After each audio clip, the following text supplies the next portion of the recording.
Okay, good evening. This is the Underrated one.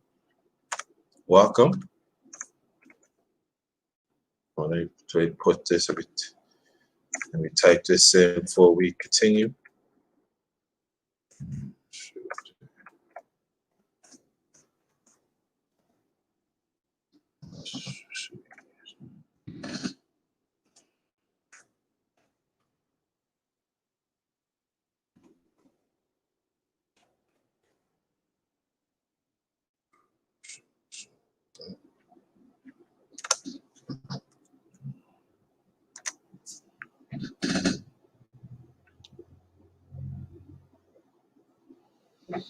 Good evening. Welcome to my channel, The Underrated Doctor. Welcome to the special men's talk. It's going to be men talking tonight. We're going to talk about greatness.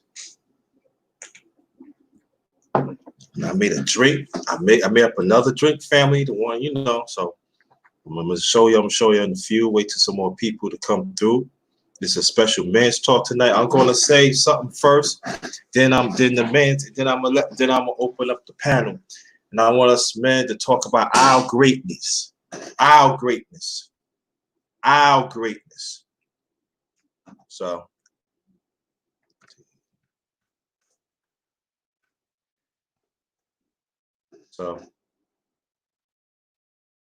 shout out to the LDBC, that stands for Lions Den Boxing Community. Also a basketball community. I roll with brothers and sisters. We not just a family, we are a movement for the people. All right. So we'll wait for some more people to come through.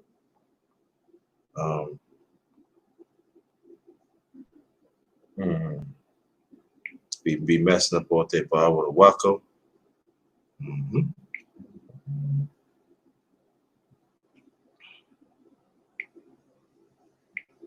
I did a hold on, fam. Hold on. All right. Just gonna wait for some more brothers to come through. Only man come in the come to the panel tonight. It's a man's talk. Only men. All right. You want to participate? You can participate too. All right. Continuing to make demands of this government. Hold on, fam. All right. Shout out to my Periscope family. So that. Wait for some more people to come through. Oh yeah, and I did earlier I did an underrated music talk. Another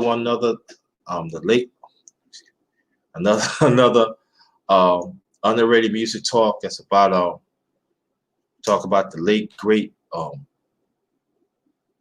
blues legend, the late great Slim Harpo. In a short time he did his thing. So watch out. So watch out for that. Okay. Matter of fact, let me look for it right now. I don't think it's.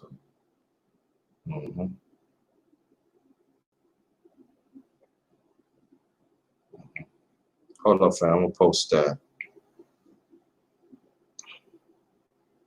No, it's not.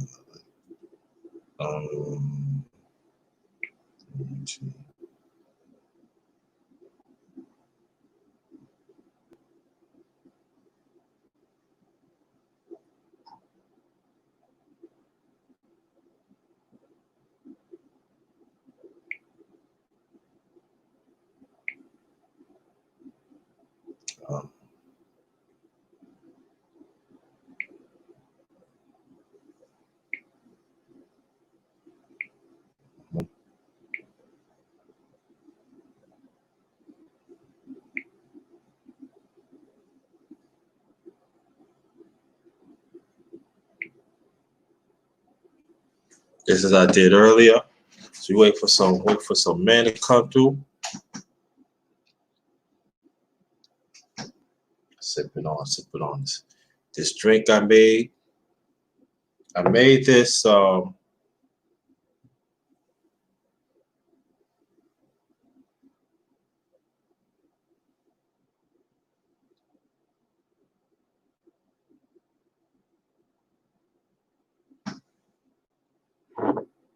No, I was looking at something. I made this. I just made up this drink. This is from Barnett's White Caribbean Rum. I add a little high C tropical. Then I add some peaches in it. So I'm waiting for some brothers to come through.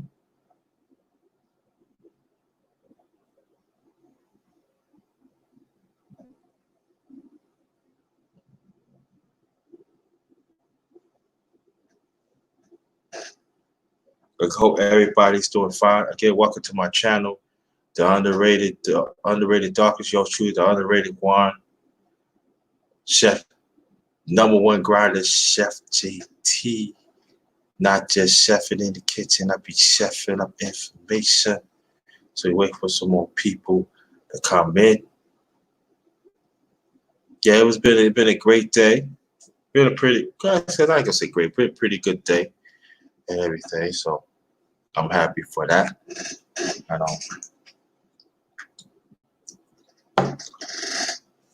you know,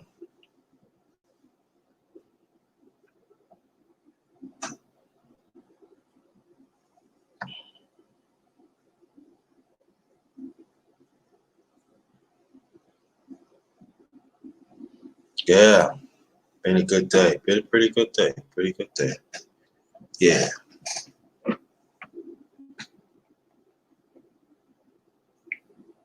Hold on for 1 second. I want to check out something. I'll be right back. Me.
What's up? What's going on, brother? Thanks for coming. It's Man's Talk tonight. We're gonna wait for some more men to come, and then I'm gonna say my thing. We're gonna talk about our greatness tonight. Not nobody else greatness. Our greatness. Black man's greatness. Individual greatness, no matter if it's big or small. Our greatness tonight. Ain't no woman, none of that. Our greatness tonight. So we're gonna wait for some more men to come and chat. Then I'm gonna say what I have to say. Then I'm gonna bring men on the panel, and y'all gonna tell your greatness. Because we gotta talk about our greatness. Because it seems like our greatness, people just don't, they want to step aside. They don't want to talk about, they want to change the option. It's our greatness tonight. Our greatness tonight. So we're gonna wait for some more people to come through. All right. So I'm glad you're here, Michael. Thank you. I want y'all to support the brother. We always talk about boxing and other things.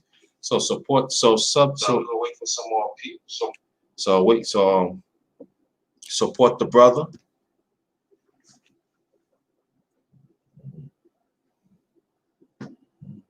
Let me see something.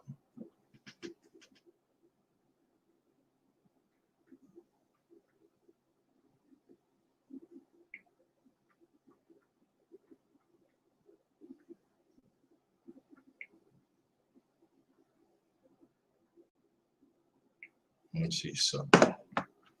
I'll be right back. I'll be right back. I ain't going away. I'll be right back. Waiting for some more brothers to come through.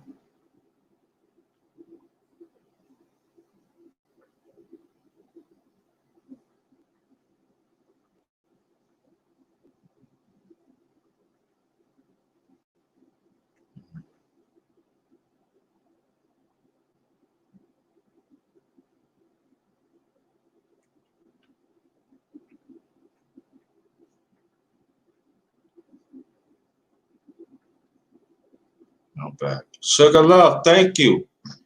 Thanks for coming. Thanks for coming. Appreciate it. We wait for some more brothers out there. That's another channel to check out. Sugar Love. Great content. Great. Always the real. I want you to go support the queen, support the sister. Very much appreciate. We wait for some more brothers come on here. It's gonna be man's talk tonight. But also I did an underrated music talk early. I thought it was already upload, but it hasn't, so I have to scratch that out because I don't think it's all we do. So I'm most likely I'm gonna do a live tomorrow. Then when I do a live tomorrow, it should be already uploaded, and I'll post that. And plus this one tomorrow. Because I gotta finish up the series of the underrated perspective. I got one more to do. That is 10, but I gotta figure out. Oh, if y'all can hear me, Michael and Sugar Love, if y'all can hear me, press 1. All right, if y'all can hear me, press 1. Y'all can hear me, press 1. And I made up another drink, Michael. I made up another drink. Yeah, I made up another drink.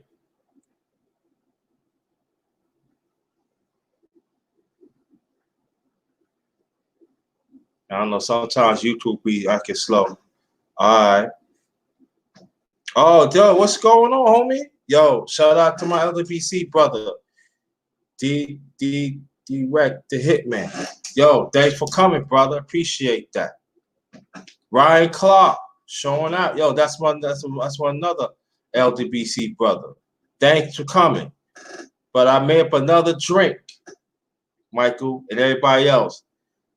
This was all top of the head, like within 10 years, I mean 10 minutes ago. Queen Who I Am, thanks for getting here. Oh, Queen Who I Am, I made up another drink. This is Man's Talk tonight. Man's Talk tonight. So we're gonna talk about our greatness as black men. Our greatness as black men. All right. So this is the drink.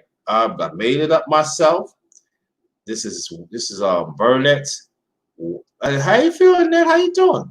This is white Caribbean rum in it, and this is high C tropical.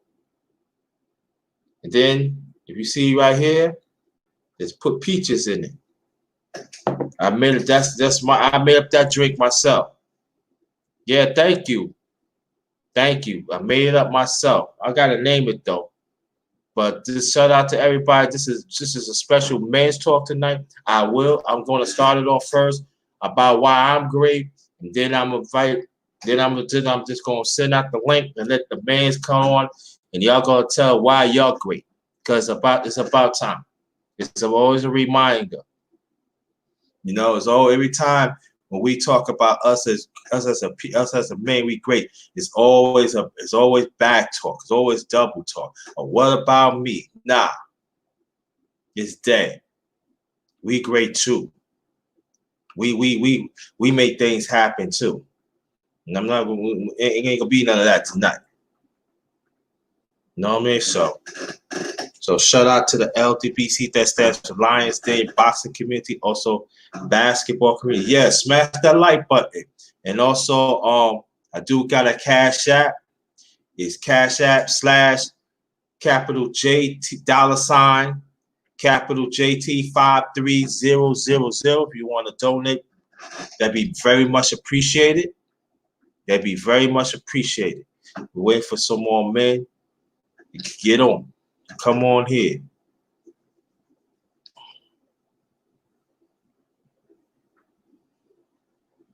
Yeah. I'm telling you. Man, I'm telling you, these women be showing out. They be coming to these men's talks, yo. On the real. They be coming to these men's talk. Also, I did underrated music talk by the late great blues legend, rest in peace, Slim Hoppo. He part of the creation of Swamp Blues. Yes. When that finish load up, I advise y'all check that out. Yeah. Yeah. We transcend this, man. Us black men, we transcend this, man. We ain't no joke, man. Yo, we gotta learn to brag about ourselves. We gotta learn, you know, can't let this world tell, oh, you what about nah. We shit, man. So we're gonna talk about our greatness tonight. Yes, you are. Yes, we are. We're gonna talk about our greatness tonight. And the ones outside don't like it, you don't have to come in. You don't have to. You don't have to. But we're gonna talk about Blackman, our greatness. So you're gonna wait for some more people. Go wait for some more people to come through. And I want to hear from your greatness. It could be big, it could be small. Doesn't make a difference. Matter of fact, as long as you're still on this earth, you great.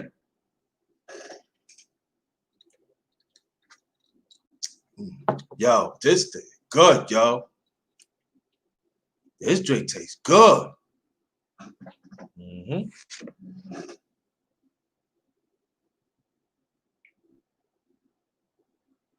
LA Lakers, what's good, homie? I'm surprised I see you. Okay. Shout out to you too, man. What's good? Yeah, we gonna get some people in there. Thanks for coming. Appreciate that, man. We go want some more men to come in the chat, man. Thank you, Queen Hawaii. Yo, she stay asleep. Thanks for coming. Thanks for coming. I'm gonna, like I said, I ain't gonna say what I want, why I'm great, and then I'm gonna put the link out there. And the ones that, and I want brothers to come on the chat. This man's talk. So, brothers, come on the chat. Talk about your greatness. Don't want to hear about no women. No due respect. Don't want to hear about anybody. Your individual greatness. And I made a drink, she stay sleep. I just made it up. You know how big bro be doing. I be creating shit. I be creating things, yo. You better respect my existence, yo. I be creating this, man. You know what I mean? Tell you what this is, man.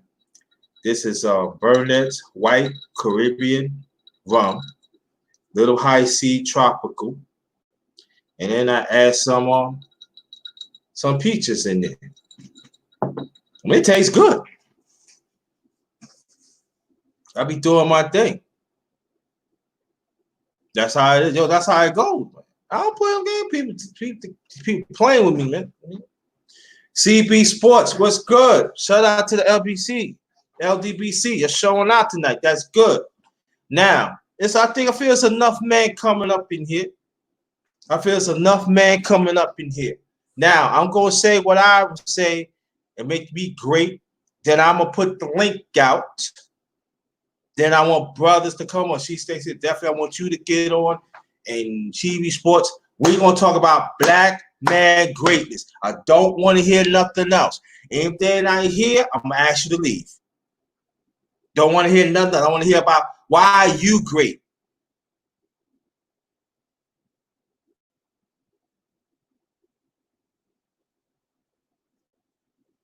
Yeah, I did Remy.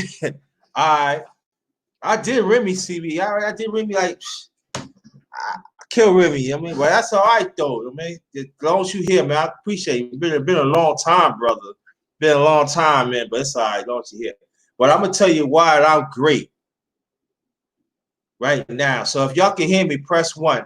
Let's get this on the roll, and I'm gonna start inviting brother, invite grown, real men on the panel. If y'all can hear me, press 1, please. That's all right. If y'all can hear me, press 1, please. Let's get this going on the road. I gotta name this drink too. Yeah, Queen Wham, yeah. All right, let me see some more ones. Cause mine's gonna, I can go all night about me, but it ain't gonna be like that. You know what I mean? All right. And the ones that new in here, yo, support my channel. You know what I'm saying? Hit me sub to my channel and make sure your notifications get through, you know. I be grinding. Yeah, I know what you mean. I be grinding. LA Lakers, I want y'all to support my channel. And also support She Stay Sleep. Support CB Sports TV. Support LA Lakers.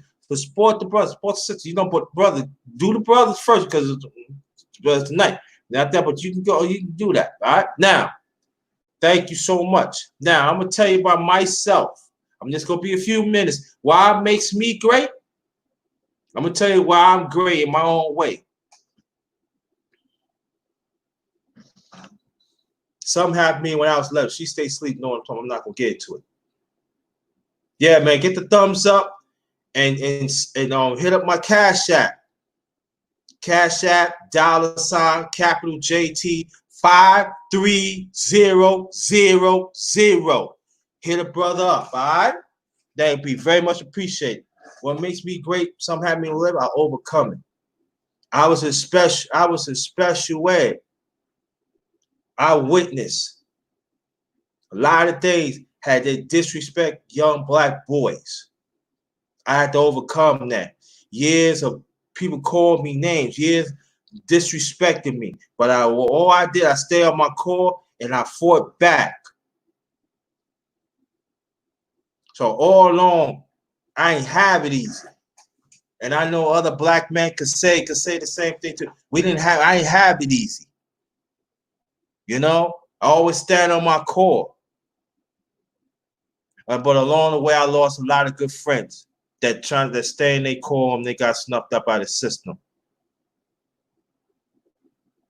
And also, I want you to go check out the live that I did June 1st, 2012. It's in the archives of my channel. I want y'all to go check that out. Drop a comment or two. You know what I mean? Of this channel, I had to take an exile 3 times. And I'm still here. I overcome a lot. And still overcome a lot, despite how this world think of us as black men. So I made upon myself, when I made up my mind when I was a preteen, I'm going to fight for our younger brothers and boys. And I constantly fight for them to right now.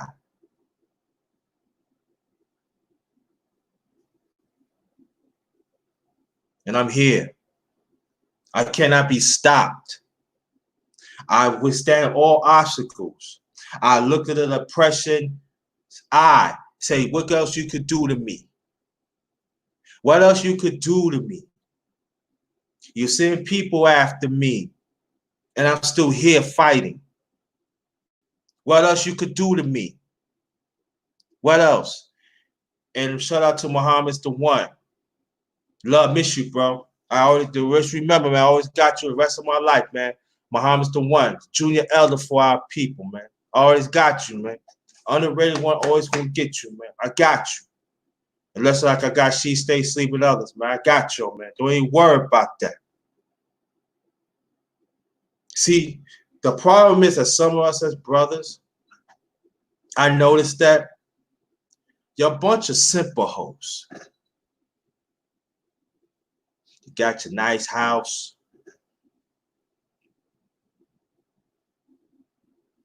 You figure you could look down on people because people do not have the funds or the influence. You want to be around toxic people. So just keep on disrespect the black man. And you don't believe you should be called out. But I'm just letting you know, I'll call your ass out. And like I said before, I got that good black smoke and I got that bad black smoke. But tonight, I'm going to behave myself. I'm going to behave myself. Because I got another side too, but we're not going to talk about that. So I'm great because I'm here. And I want us as black men to understand that even the young black men out here, you know what I mean? That you special, man. I'm telling y'all, y'all special, man. We resilient people, man. And I talk to the young brothers before I go to turn on and hit the invite, man. Y'all special, man. So I'm fighting for y'all, man. I fight for our boys, man. Because that conversation is not happening. This is refusing to happen. And shout out to BGS and Art and Dr. Hassan Johnson and all of them, you know, to keep on fighting for us. You know? You know, a lot of things going through my mind right now that I wish my father would be here seeing where I became to be. It be 31 years, man. This past, you know, been 31 years my father passed. 31 years. This past March, man. If he would have seen me right now, have all sisters, he said, "Hook 'em, Cal. That's my boy right there." Like I said, I never had a close relationship with my father, but I know he'd been proud of it because I became a man, yo. I became a man. I stand up on my own balls, and I stand up no matter what society had trying to make me as less than a man. Even that some of the women deliberately trying to make us feel like nothing. But we here. We fighting. We fighting. And that's what it's all about. You know, there used to be some people, give me a chance. No, we're going to take our chances. We're going to take it. We're going to run with it. And then anybody that's trying to go against our existence, I'm talking about some toxic women and some fag boys, we're going to go through you and take you the first, second, third, and home and bury you. And that's it. And let the magnets get to you. Our time to be great. It shouldn't be no limit to say, oh, it's got to be a certain time. No. We great when we come out. No matter you live in the hood, no matter you so-called middle class, that's like debatable stuff. Or you live in a nice neighborhood, or you provide for your family, and even sometimes you don't get the respect that you should. I'm just telling you, as a black man that is 54 years old, that I turned 54 this past June 4th, that you're special, man. You're younger black men, and even some old ones, you're special, man. And don't be discouraged that you see some old heads just talk up on top of their head. They let these women validate for them. Nah, we validate for ourselves. We take it from me. Validate for yourself. Because if you don't validate for yourself, who the hell you gonna turn? Who the hell you gonna turn to? If you believe in God, that's different. But I'm talking about as a human being, as a right to fight for your own existence. Who are you gonna turn to? Turn to yourself. Do whatever you can to fight. And trust me, there are some black people who will understand. And they you know, from the sideline, they're going to cheer for us. But majority of them, they not. Tom Malone, glad you're coming because I want you to get on the panel too. We're going to talk about our greatness tonight.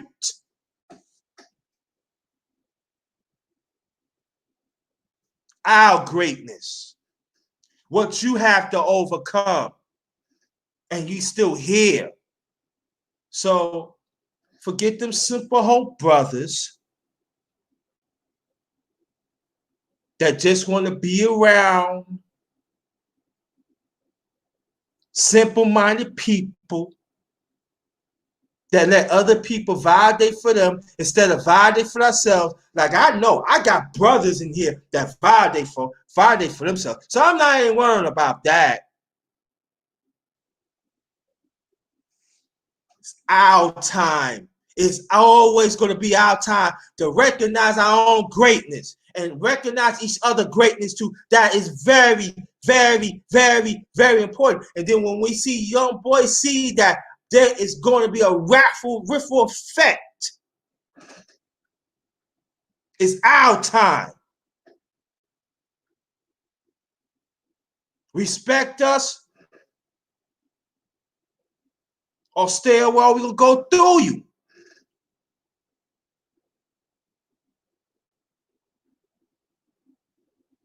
And that's all I'm going to say. I'm going to put the invite right now. And I want brothers to come up, especially She Stay Sleep, Tom Malone, and others. Brothers, it's our time tonight.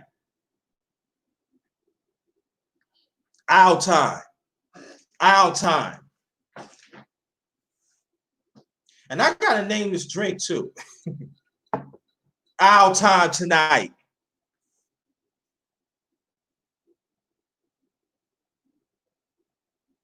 So there's a link right there. Brothers, get on it. Let's go. I want to hear about your greatness.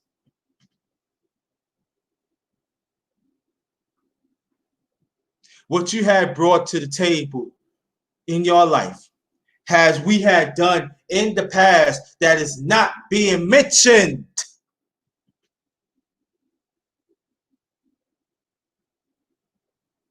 And some people want to know why we don't have this space.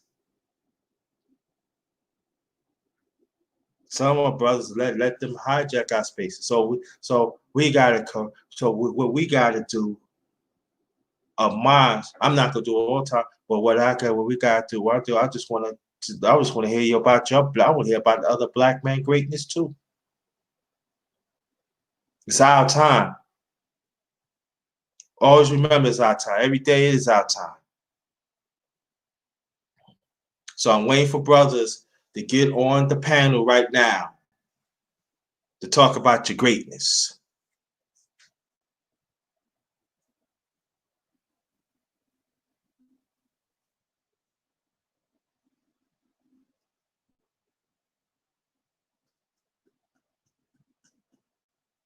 Waiting for some brothers to get on and everything. Oh, I forgot. I showed my drink. I made this drink up a few minutes ago. This is Burnett's White Caribbean rum, little high C tropical, and there's peaches in it. Gotta name it too. Tastes good too. Tastes good too. So I'm waiting for some brothers to come on.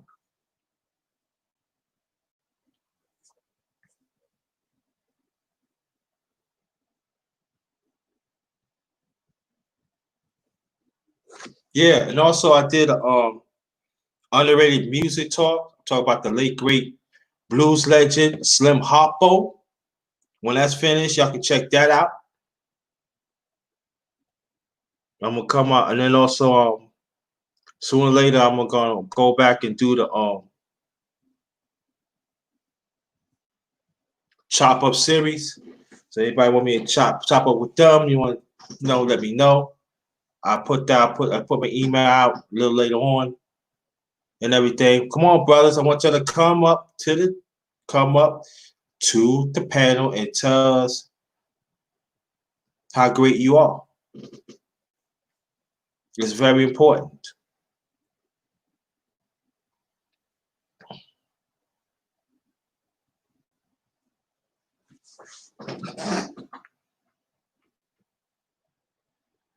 And shout out to my Periscope family too.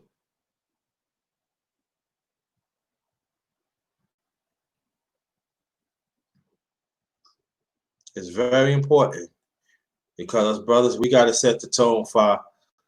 I know for my generation, we got to set the tone for our younger brothers and our boys, because it's not being talked, not being talked enough. You know, if I had to put myself out there, I'm just gonna put myself out there. I don't care. But it's very important. So I'm looking for some brothers to come on the platform and tell us how great you are. It's very important. Because the other black men, you know, they probably go, some black men going through some things right now because they don't got no support. And that's real, family. Sometimes we don't get no support.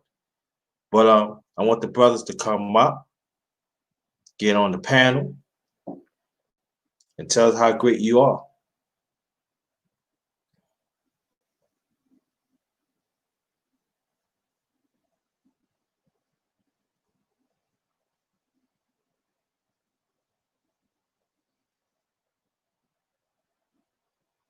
Let me send the link out. Oh, shout out to that beautiful one. Thanks for coming.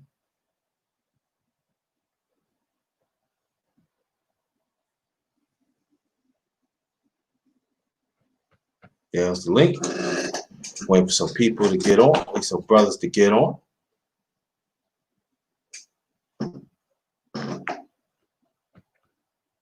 Yeah, and I want to thank the brothers that fought in World War I, World War II. Also, I want to thank the brothers that the black men that fought for our existence.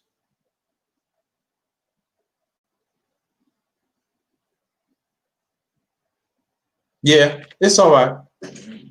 I want to thank y'all, our ancestors. You had to come back to this country to feel less than. Come back to help provide for the family, to set the tone. I stand on their footsteps. The famous and the ones not famous. I stand on their footsteps.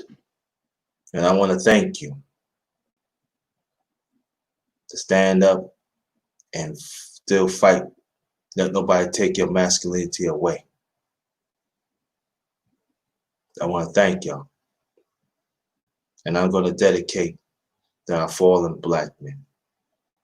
They fought hard, but they never gave up their masculinity. They stand up for what's right.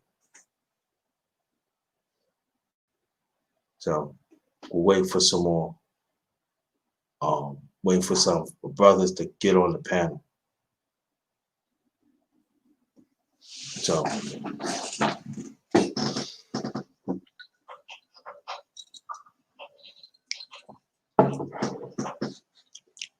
it's some good stuff. But yeah. The ones that is new here, I want y'all to go check out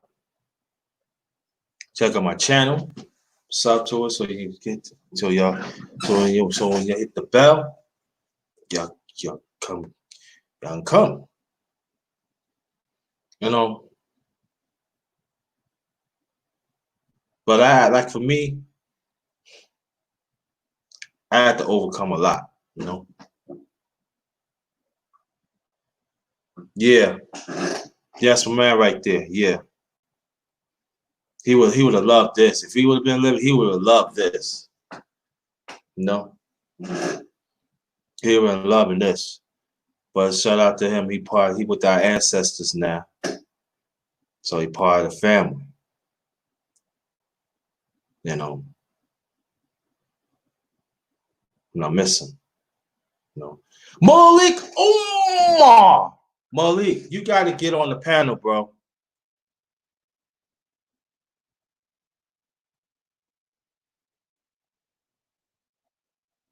Malik, could you get on the panel at least about 3 to 4 minutes?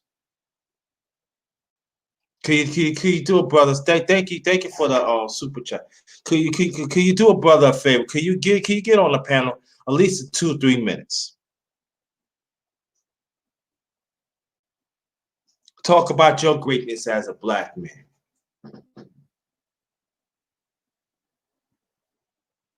Then he's an independent filmmaker, family.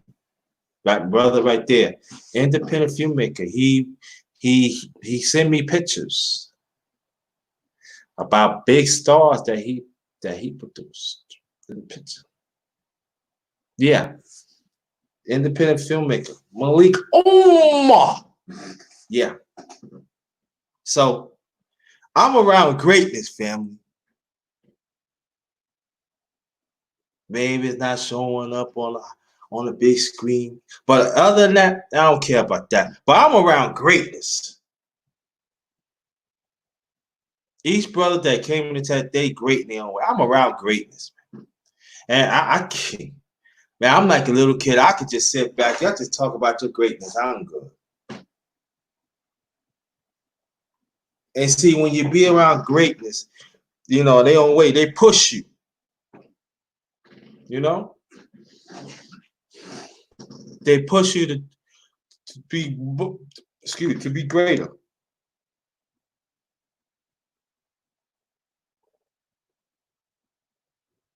But if you're tired, I get you, Malik. I understand you're tired.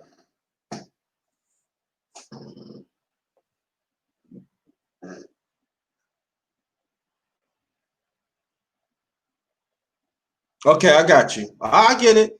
I thought I was trying to get you like 3 4 minutes, but I know you're tired. Can't imagine.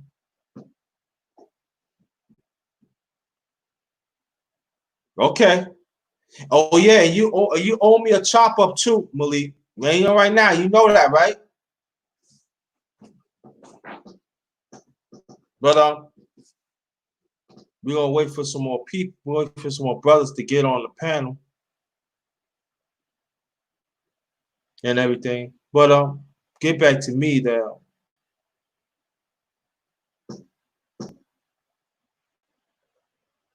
Okay, yeah, do that. Oh, Malik, I got a new number. Malik, I got a new number. Matter of fact, hold on. I'm seeing my new number. I got a new number. I'm still waiting for some more brothers to get on the panel. Let's see.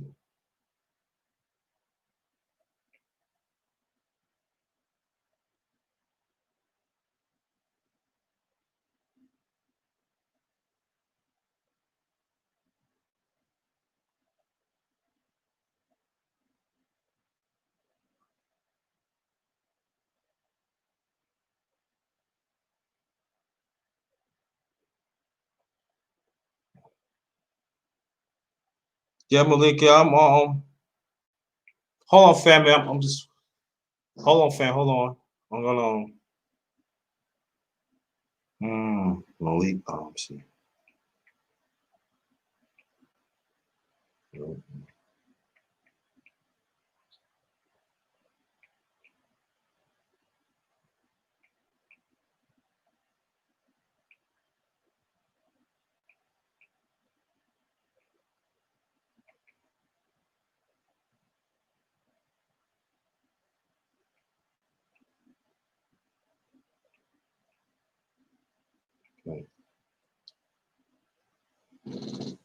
Okay, I got you.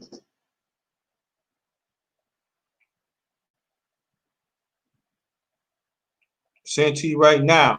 Any brothers that's listening, the link is in the chat. Come on through. Let us know how great you are.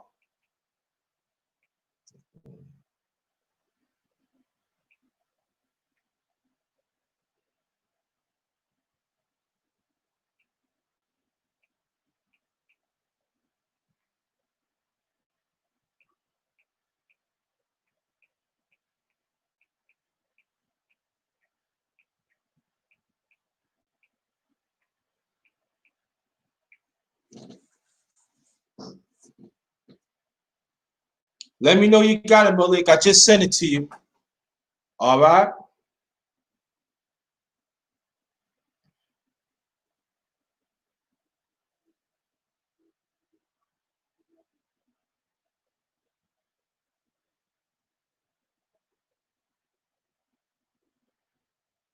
So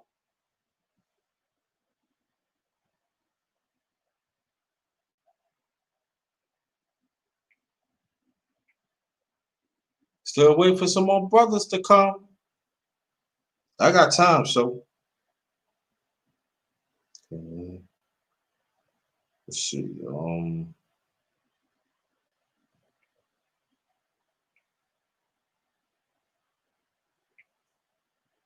Still waiting for some more brothers. All right. All right. Yeah. So I just sent it to you, Malik. Let me know you got it.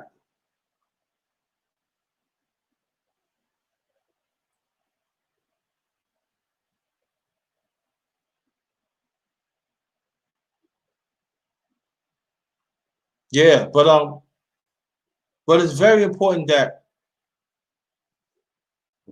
we need to acknowledge each other greatness. You know?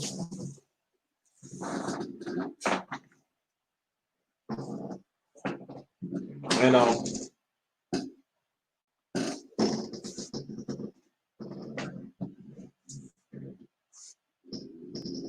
I'm looking for some family.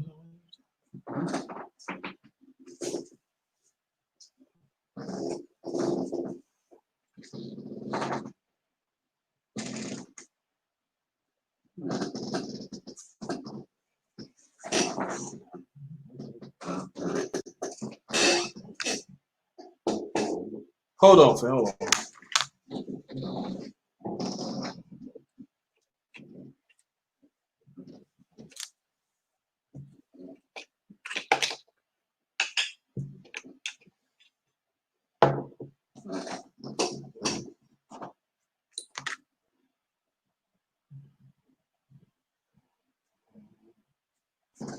But I want to thank for all the queens that came here to represent throughout the years. I very much appreciate it. So we're gonna wait for some more. Trying to wait for some brothers to come here.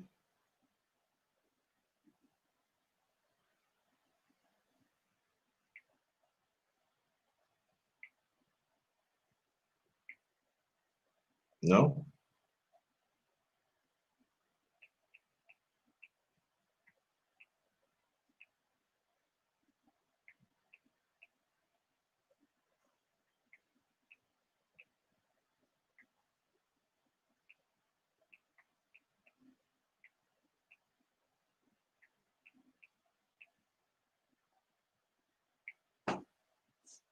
Yeah.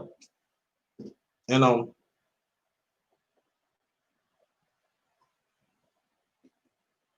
well, I'm gonna talk until somebody got to get on. But I just say this that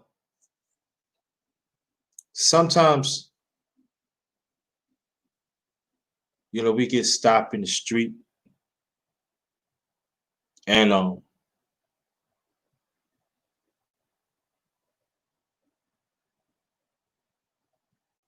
we pray.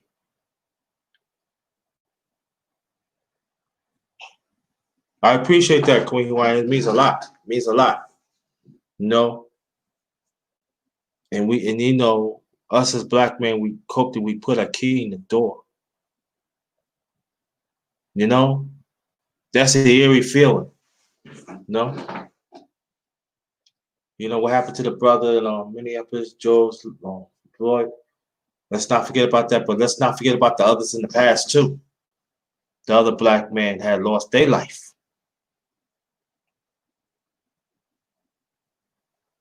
and countless others in the past for years and years and years. I also dedicate to them too. No, I hear a lot of people. Oh, thank you. So I appreciate that, Amanda. I appreciate that. Salute to you, Queen. You know, I hear a lot of people throughout the years that, not talking about y'all, but throughout the years, they say, I love you, black man, but you ain't there.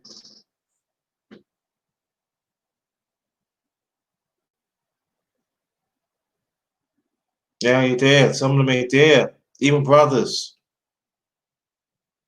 I hear brothers talking about you be around certain people that's toxic. Oh yeah, I'm talking about castrated black men.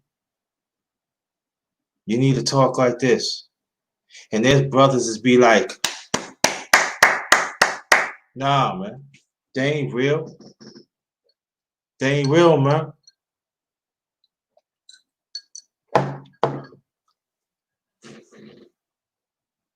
No matter what happens, I'm going to stand for. I'm going to stand for our people, but I'm going to stand for our brothers too. I'm standing for our brothers, our young brothers and our boys. That's it, man. That's all I know. That's all I gotta do it.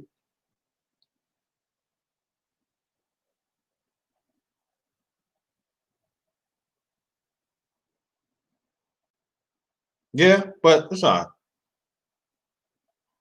Like I said, I'm here. I ain't going nowhere. No,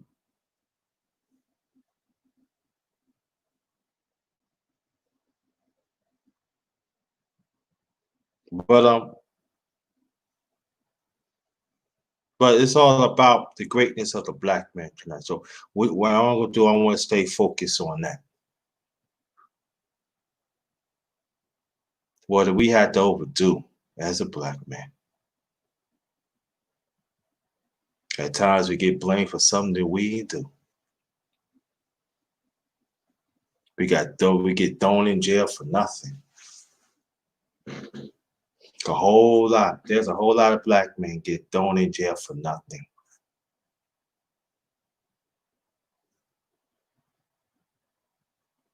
We get lied on, cheated on. We take care of somebody else's kids.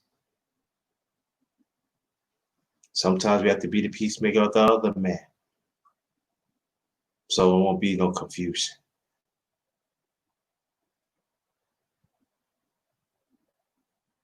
Even us as black men, we put up abuse that is impossible. That sometimes this oppressors do not want to acknowledge.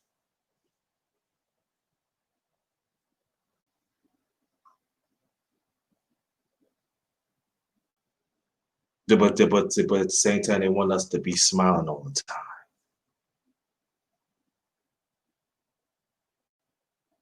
Why you talk up, but then we don't talk up, we die. We act a certain way, or something wrong with us.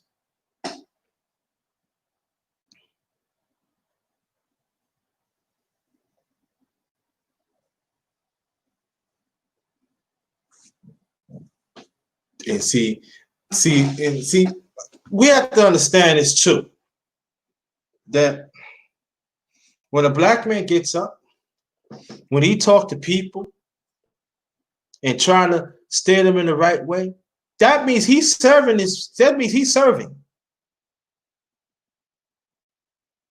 And throughout the years, I see a lot of black men doing this.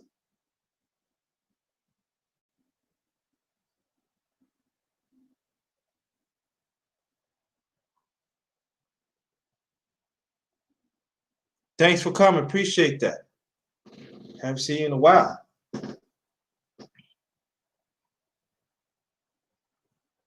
So any black man that wants to get on the panel, the link is in the chat. If any of y'all, could y'all repost the link to get on the panel, that'd be very much appreciated.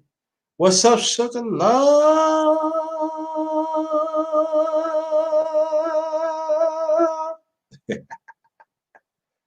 Yeah, one thing about me, underrated. I know a little something. I got some hidden talents though. That's the beautiful thing as black man. We got a lot of hidden talents that to this day the world's still playing catch up. We the trendsetters. There are some of us don't realize it, but we are. We the trendsetters. Everything that you see on TV, they copy from us.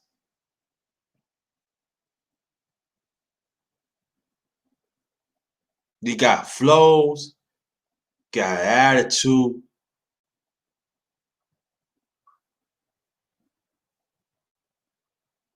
We become us black men. We be coming up our own sayings, and then you got the whole rest of the other races copying from us.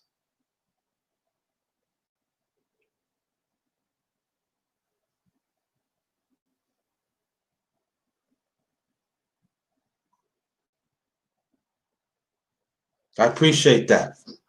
I ain't giving up. It's gotta be a brother too. Got to get on the pen. I refuse to accept this, but I'm gonna be here. I ain't giving up.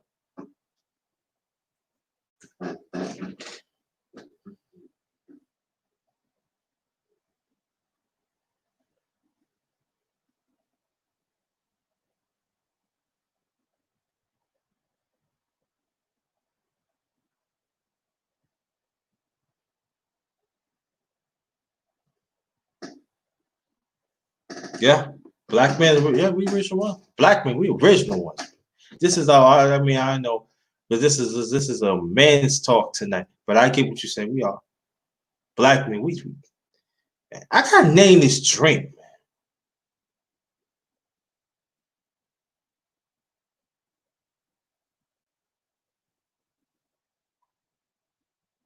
I got a name drink. I gotta fix some more anyway.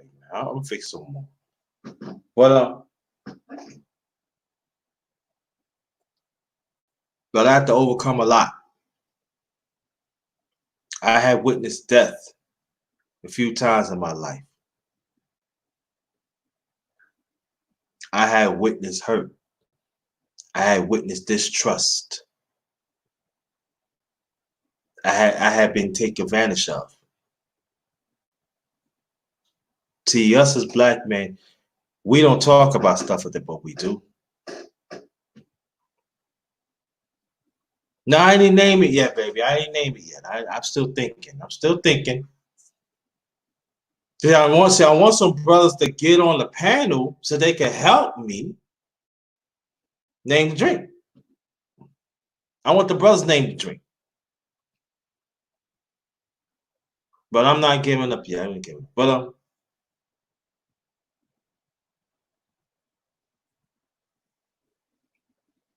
I remember I could tell you a story. Another black man that is listening that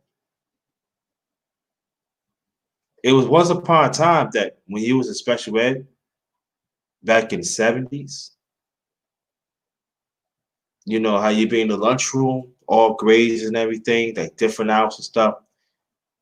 And you know, sometimes all the grades they sit among each other and everything. They used to have us like a certain corner, like we in the island somewhere. And I seen this. See, I knew certain stuff, but they always let the young black girls go first. Now people say you picking. No, I'm not picking on them. I'm telling you how the system operated then. And I remember they used to let them get the meeting, and then they sent us up there. Instead of we go as a class,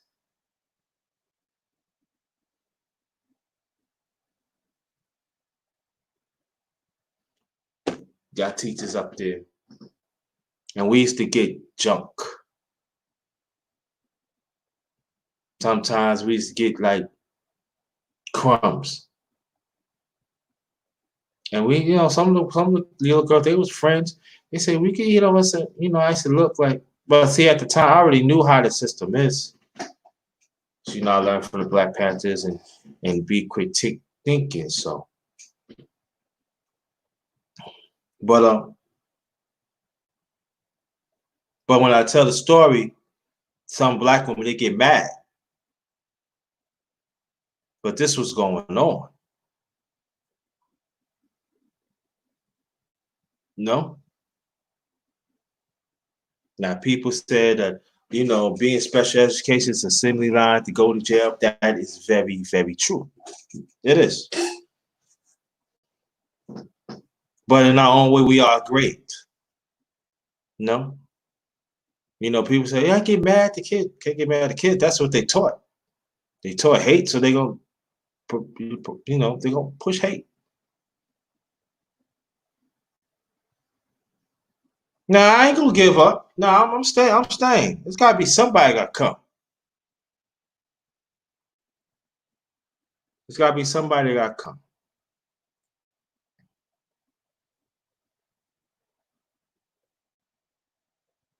But what I remember is that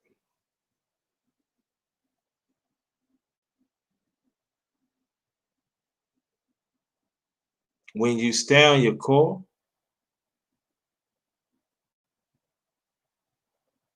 when you accept the valley that you in, the journey that you in, when you say to yourself, "I'm not gonna fail,"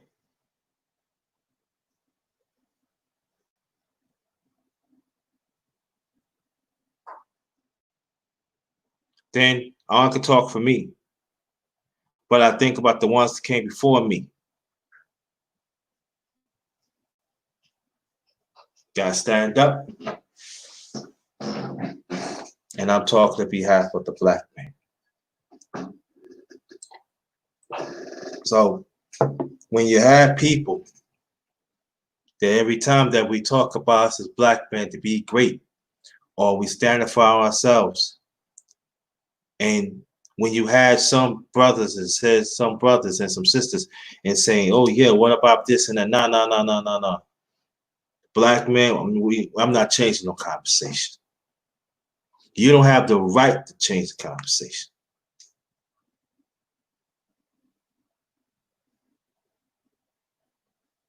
We still come a long way, and we still got ways to go as a black man.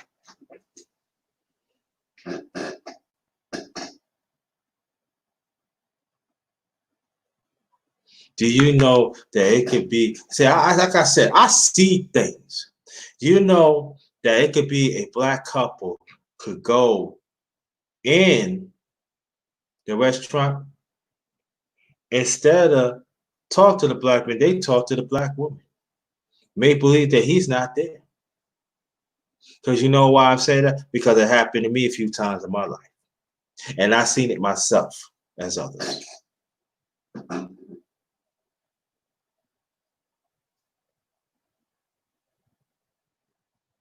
Because see, there are other elements out here. They say they don't respect the black man. Don't serve. You don't need to serve. Because see, I know that because my late father was a chef.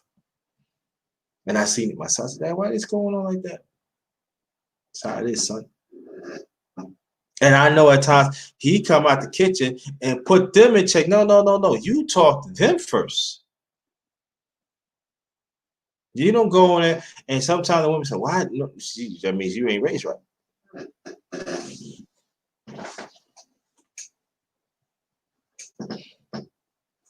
Stay on your own court. That's most important. No?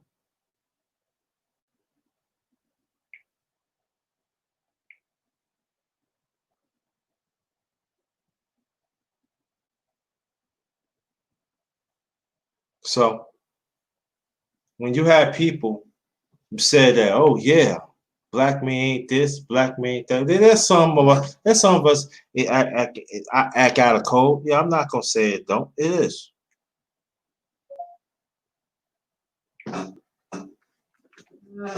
But I don't want it to be about me.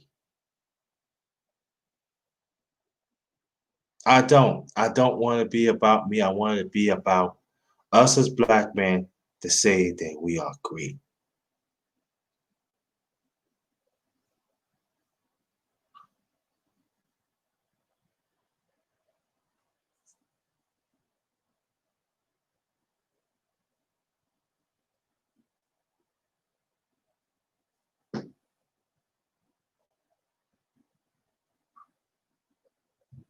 And I think I feel that is the thing that we have to keep on.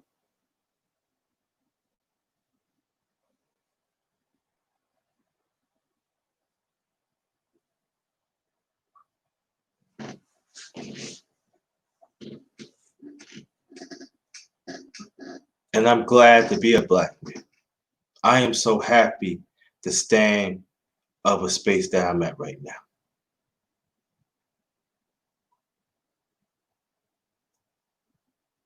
And that's what it's all about. The buffering bad. Word? Hold on. I didn't see no buffer. Hold on. I'll be back.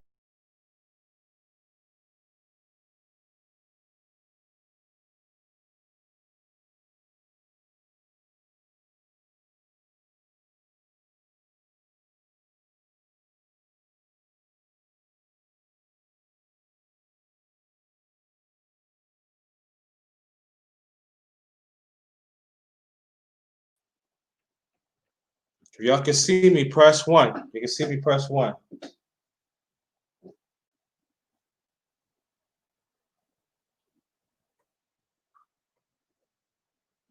And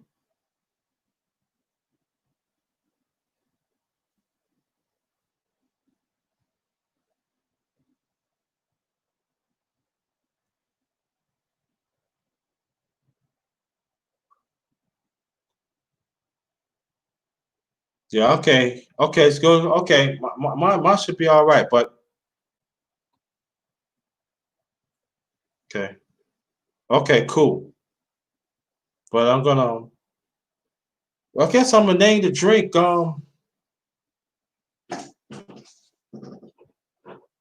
Name. Why am I gonna name this drink? I'm gonna name it.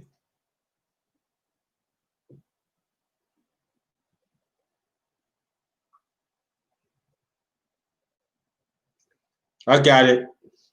The black man always stay on. No. I don't like that. No. That sound corny. Mhm.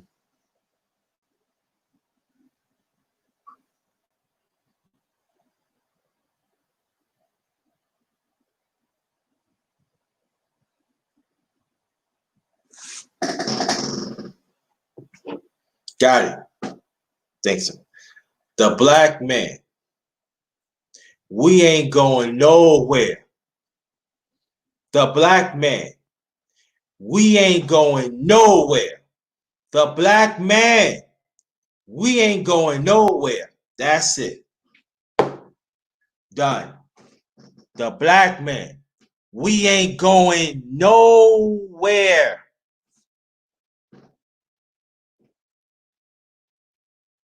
Yep, that's it.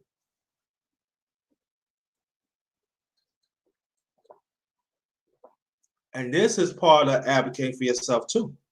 Create. Black women love a black man create. Real black woman. Like the ones in here. Maurice, come. Yeah, there you go. Maurice, I want you to get on the panel. I'm gonna send a link to you, brother. Mm-hmm. I want you to get, as soon as you get the link, I want you to get on the link, brother. There goes the link right there. Yes, Amanda, yes. Shout out to my Periscope family. Once you get on, Maurice. Yeah. I want you to tell me about your greatness.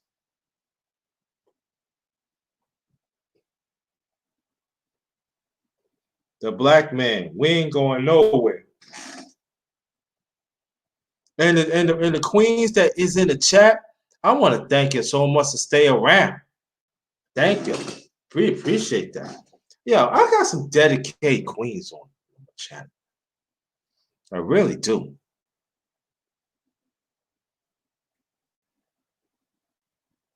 Don't you get on the panel? Get on the panel, bro. Get on the panel. I want you to tell me how great you are. One more right. Fail me, don't fail me.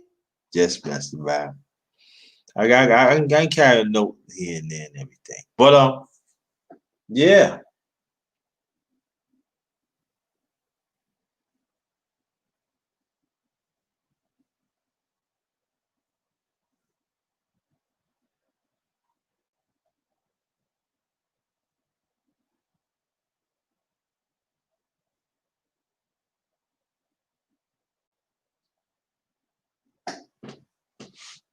Yeah.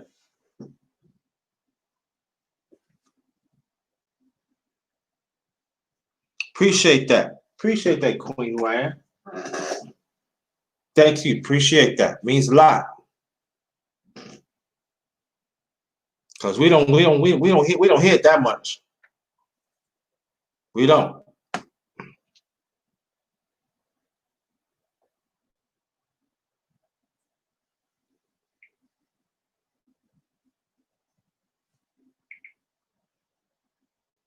Oh no. Okay.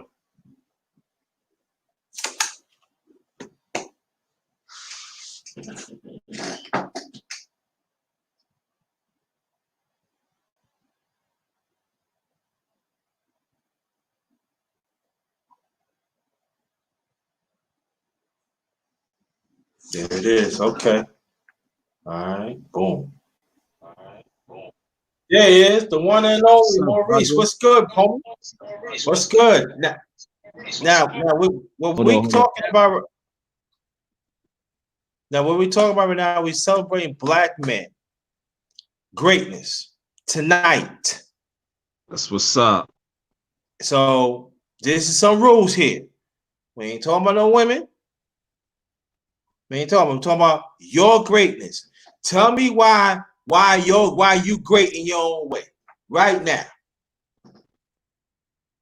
Man, I would say, like for real, I would say I would start with my ancestry. And just before I got on the panel, I was thinking about my grandfather and my great grandfather. You know what I'm saying? All right. Let you us know have what I'm it. saying? Yeah, and I was just thinking of you know, how well they always dressed. You know what I'm saying? Mm-hmm. Then it passed on to my grandfather. And then it passed on to my father. Now it's passed on to me and my older brothers. You know what I'm saying? Yeah.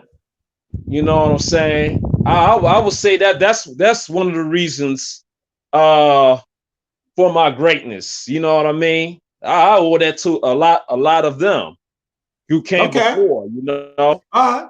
Man. Yeah, you know, I always acknowledge the ancestors. You know what I'm saying? Without them, we wouldn't be here. You know? Yes, sir. Yeah, salute to the ancestors, you know. Yeah, that's part of dedication tonight too. Matter of fact, that means we think alike. Yeah. For our ancestors, our Black men, our ancestors, man. Yeah. The trendsetters, man. Yeah. Oh yeah.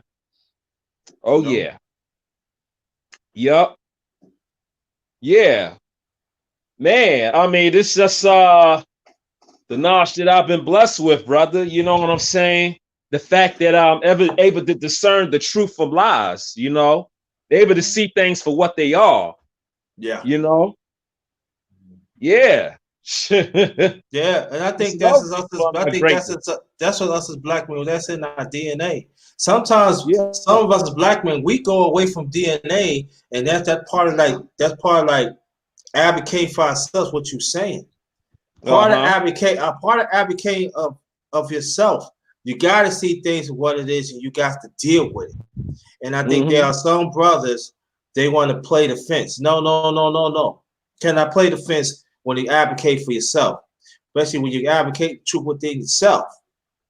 And to understand that the Black man that come before you has set the tone. Maybe they didn't get the notice that they should, but they passed away. Right. And we got to keep on going. Now, people think that things got better. No, things have not get better. Now, then people can think it can be debatable. I don't debate. That's one thing about me. I don't debate. Right. but I go by Right. what I see. I always say this: visual never lie. Visual never lie. And us as black men, we got to see things for what it is. We just cannot be thinking, "Oh, I'm getting this." I don't give a fuck about the next black man. I don't give a fuck. I don't care about the younger black man or the boys. Nah, can't do that. That's Right. not what our ancestors want us to do. You know what I mean? And so I am very, very clear when I developed this, because I had man's talk at times. You know, the queens, they could tell you here. I used to have man's talk every Friday, but you know, things happened and I slowed up and everything. I wasn't. Matter of fact, I wasn't going to do this tonight. I wasn't, but it was important to me. What I manifested really is a carry on that with me and you was on the chat was because let me tell you something, family. Maurice was on he was on a panel earlier, but we ain't gonna talk what I see on his channel this morning. And I urge black women, y'all better see this. But we ain't gonna talk about that tonight, because when you come back to my channel, I want you to bring, because I gotta learn how to share that and everything. It's disturbing. It's a reminder, disturbing, sisters. I'm telling you right now. You think the black man is under attack? When you see this happened in New York, when I was born and raised from. I already know what it is. But it's like and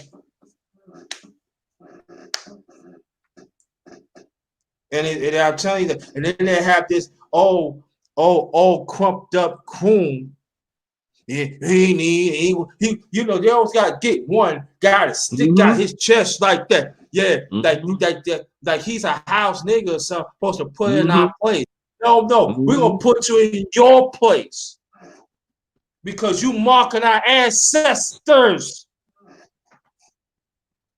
Because we're gonna keep a buck tonight. You marking our ancestors that the black man that but you know what? I'm gonna be calm. I'm gonna be calm tonight. Oh yeah, I made this drink. I'm gonna tell you what I made. I'm gonna make some more too, because you here now. But I put some just on the top of the head. See, black man, we know stuff top of the head. We some correct motherfuckers. Oh yeah. Yeah. So this is Burnett's white Caribbean rum in here. I got some high C. I put some high C tropical juice, and I add some peaches on it. And I named this. I said Blackman. Oh, I said name this Blackman. We ain't going nowhere. Yeah, I know that's right. We ain't going nowhere. Right. Blackman, we ain't going here. nowhere. Yeah, that's right. We still here, man. Look how many times they killed us and we still multiply.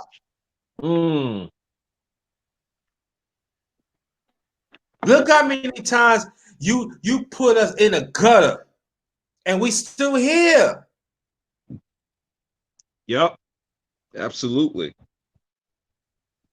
So I want people to understand that, listen, outside, we cannot be stopped. But the thing about us is, like, we have to understand our each other power, and we got to mobilize as one together. We cannot let status get in the way, because when we let status get in the way, that means we let this oppress. That means we are adopting this oppressed system, and this oppressed system is controlled by white supremacy. Can I preach, bro? Oh yeah. Can I get it in? Absolutely. And that's it. Sometimes we get so caught up because let me put this out there. Black man, if you work hard, you should get rewarded what you do. There's no, I'm not talking about that. You should get rewarded. But it should not get in the way of our movement, because when you start getting away from that movement, you start adopting their mindset. You stop adopting their policies. And then all of a sudden, that's when they catch you and you got to do what they say. Mm-hmm. Hey, I'll give you this money now. Yeah, I'll put your kids through school. I give you money. So you got to do something for me. What do you mean? You know you got to do. You got to do. You know your wife look good. You got to let me do that. Oh, you got to do this for me. Ugh. Mm-hmm. And trust me. Yeah, that's that sweet talking. Yeah, that's all Right. that is. They are just sweet talking you. Yeah. Yeah, making all these promises they can't keep. They only reason why they do that, they try to get us hooked in. You know what I'm saying? Once they got you hooked in and you falling for it, they got you. You know what I'm saying? They got you. Yeah, you know what, but I did everything you said. Yeah, you did do everything you said, but you gotta do something for me. What do you mean I gotta do something for you? I worked for your company for 40 years. I did all you say. Mm-hmm. No, Blackman, and and I'm gonna tell you, it be some women that are bosses too. I seen it. Mm-hmm. And that is some of your black women, y'all fail to understand this too. Not talking about the one in the chat, talking about the ones outside listening. They go to black men, yeah. Well, you gotta do something for me. Listen, I just want to go to my wife. Yeah, I heard you got a big. What you gonna do for me, huh? Yeah. You like the money in your pocket, huh? I be looking at you all day. I want that. I want that stuff on me. Listen, I'm obligated to my wife. Yeah. Okay. Well, I'll put this right here. It could be all lies. Yep. You gonna do something for me? I'm telling you this because I seen it happen. Because we always said that man do it to a woman. That is true. I'm not saying it don't. Right. But I seen it vice versa. I'm like, yeah. And so when a black man do not hold his own balls and speak his own truth, he gonna fall for that. And the sad thing about it, that black man fall for it.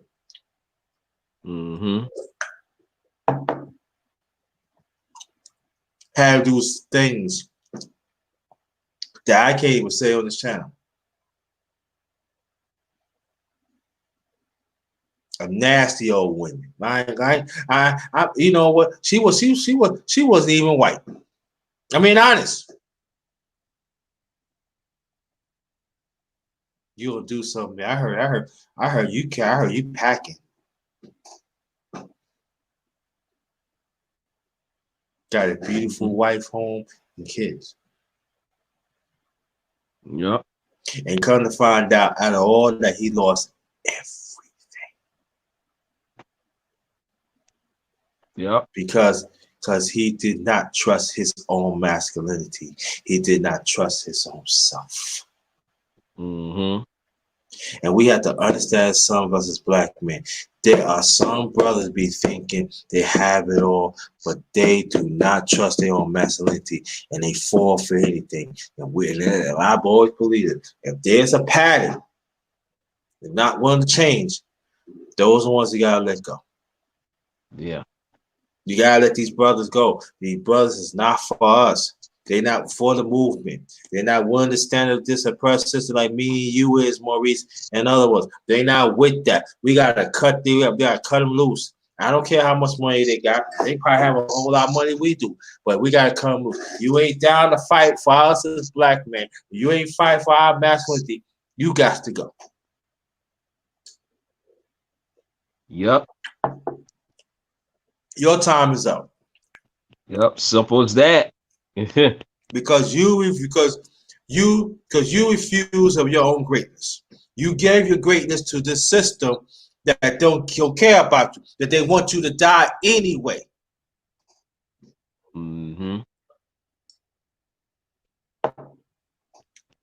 Damn, this drink tastes damn good. I'm gonna make me another one. Ah, man. That's good. But well, we want to hear more about you, Maurice. Go ahead, man. Tell how great you are. Come on, we want to hear things, man. Yeah, listen, man. It's been like 40 minutes, man. That way some brothers come on. So you go take it away until I get back. Go tell.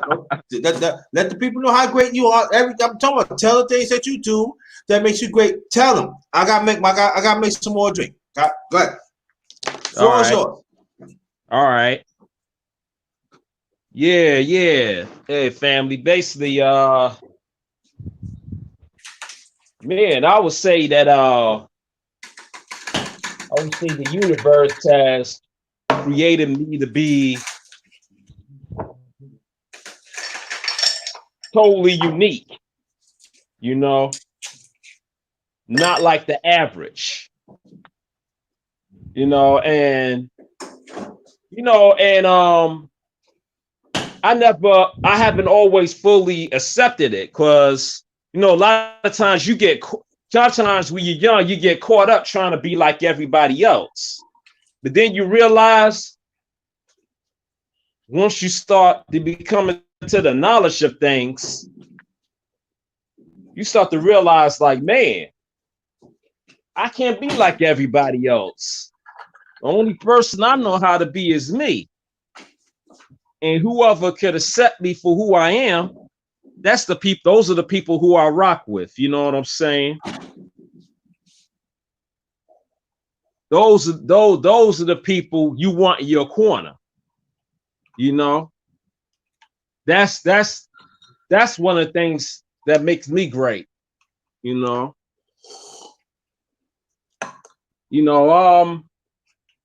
proud of where I come from. I'm proud of where I came from, and certainly proud of where I'm going. You know what I'm saying? Because without the past, there's no present, and there's definitely no future. So everything is, the past makes everything possible for the present and the future. Mm-hmm. You know what I'm saying? The development of my character, stems from my childhood, and I've been able to build up and be confident and be more confident in who I am as each year passes by. I start to come into the circumference of who I am. You know what I'm saying?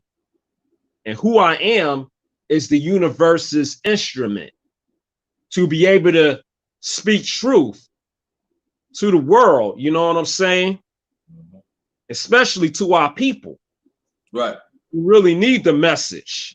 We really need to listen to the message. You know what I'm saying? Because guess what? It may end up saving their lives. Yeah. It may help them to understand how this system of white supremacy works. You know what I'm saying? And how we can govern ourselves accordingly. You know what I mean? Yeah. Yeah. Okay. But we want to hear more about your greatness. We about white supremacy. We want to hear about your individual greatness tonight. I understand white supremacy. We can talk about another time. Your individual greatness. You got a lot. Hey, got a lot of queens in the chat now. They listening. I mean, I would say the fact that I'm unique, intelligent. In what way? I would say in the spiritual way, not just book smart, but also being spiritually wise as well, to be able to have that wisdom, and I think that's more important more than anything. A lot of people, the average person underestimate a spiritually wise person. You know what I'm saying? Because they're not spiritually connected to the universe. You know what I'm saying? And I feel that ever since I've become more spiritually connected to the universe, I start to see more and more things now. You know what I'm saying? Mm-hmm. Which leads me to my greatness, which leads me to become greater than I've been before. Right. You know, because if your life, because I feel like this, if your life is not progressing, then then you feel like you're stagnant, you're not moving. Mm-hmm. You must always be moving. And I always see myself as somebody who's always moving, someone who's always seeking more knowledge, greater knowledge, you know, Yeah. and not just settling in for what somebody told me or what information somebody gave me, especially if it's from the oppressor. You know what I mean? Mm-hmm. So that's one of the main qualities that leads to my greatness. Mm-hmm. Yeah. I said this that and you know they say they don't want they say they listening. They I see in the chat they say they listening. Go ahead, bro. Let's keep on telling me stop. Yeah, you said that fucking on the radio trying to have me talking over the top of my head. You better speak your ass out. I'm speak to I'm speak. I'll speak. Now, but I'll say this that Annette knew my story about what happened when I was 11. Well, I could bring it up. You know, I was 11. I got raped by a woman. I was 11. I did talk about it. It's on my channel. Also, the aftermath. And that's why I'm gonna leave it like that. Mm-hmm. But I found out that when I was fighting for justice, to this day, none of my family don't know. They don't know. Wow. Now, when my father passed away in '89, to everything I'm saying, family, y'all can go back and look for it. I said, you know, I said it a long line, but probably a different way. But it's like that. So y'all can go by and look for it, because you know. But anyway, what happened? My father had an idea who it was, but he was dying. I think my mother knew, but at that time, I became a grown man, and I had to understand that wherever it is, I gotta break that vicious cycle. I had to understand that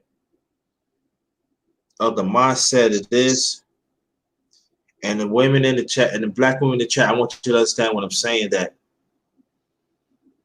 any man that violate a little girl get done.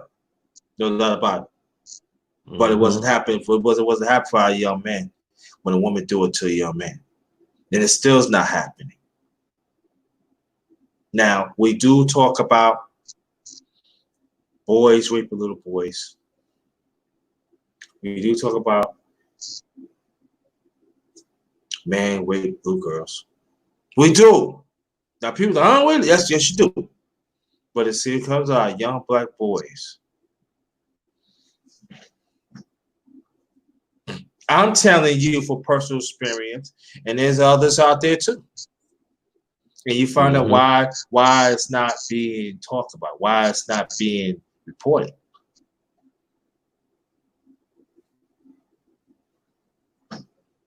Look at me. And I'm still here.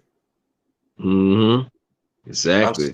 I'm still here on my greatness. And until this day, I still ain't getting no justice for it. But I know there are some brothers right now is fighting against it too. I told family, picture for years and years, you fighting. At the same time, keep it away from your family. Because you don't know how they're going to react. And then at the same time, you see the sister keep on slamming the door in your face. Now, during the time I'm talking about, that's when that's when the women start being these certain practices too. They start being there. They want to like tell what's your problem and stuff in these professions. And even men still getting the door. That's right. What makes you think as a young man that you feel like you nothing? Mm. That the system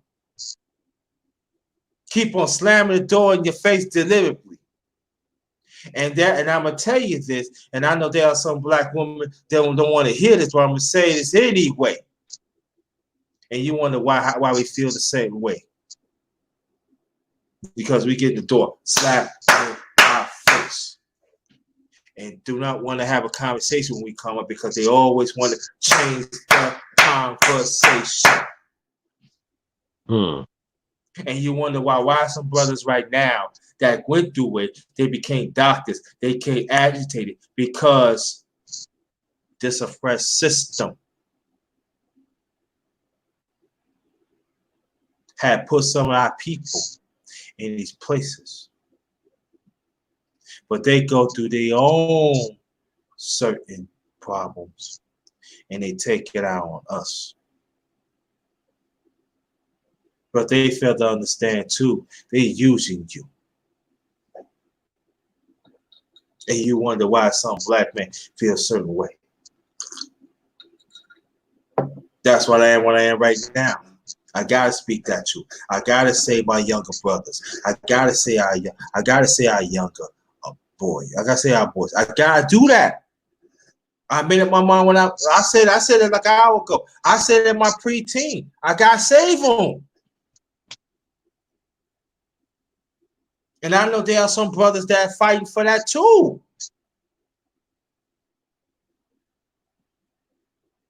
Yep. That's why I said that we great in our own way.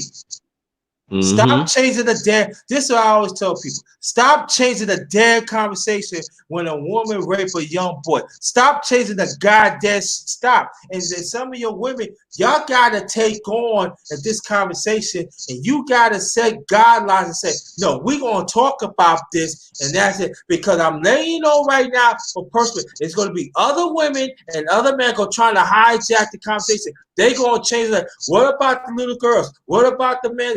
They gonna tell you that. I'm telling you from personal experience. So y'all gotta take it on. If you're not willing to take it on, stay the hell out.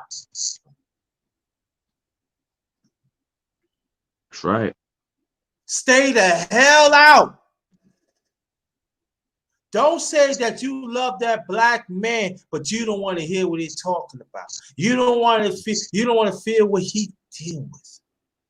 Hmm. They are black men in this time. I see that died of stress. I almost died of stress when at the end of 2017. I even said that in my chat.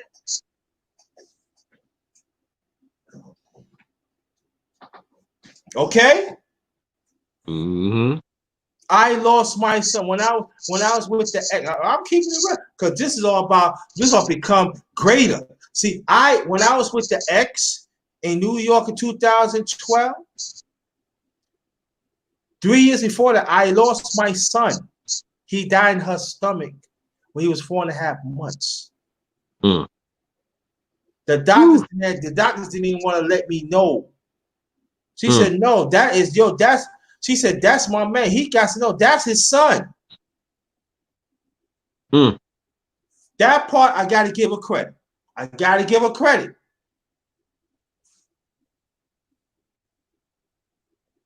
And it was women doctors and white men doctors. They want me to know. Don't you send them home. I was hearing all this. When I got up, I was on my way. I said, what are you doing, Mark? He said, I'm sorry. So don't worry about that. I already knew. Because when I was sitting there, it was just like the skinny hallway that leads straight to emergency room. So I was sitting at the end. So I heard everything. Come on, man. Lose some part of you. A black man had to go through that. Now I understand the women, what they go through. There's nothing compared. So I get what you're saying. You know what I'm saying? You hear what I'm saying? I get it. I get it. And we ain't gonna touch that. No, we ain't gonna tell because we don't know. Picture that something that's part of you lost. Mm-hmm. It's bad. You have to be there for her because she's hurting too. But what about you? Mm-hmm. So that means I gotta suppress my feelings to be with her. Cause I gotta make sure she's alright. Cause I don't know that part. I don't know. But again, I give her credit though. She said, "Name him." I named little JT. That's 2009, family. Hmm. Not just one day. I don't think about my late son. Not just one day. And then after that, 10 years later, last year, I lost my mother in August, and I lost my youngest son, my youngest brother in October. Within 10 years. And I'm still here. And I know I'm not the only black man go through this. I know that black men go through probably worse than this, but we still here. We great. Right. Ain't no average, nobody, ain't no other race can do what we do. They can't. Nope. We stand slavery. We was getting we was getting like sell away. We was getting raped by white men and white women.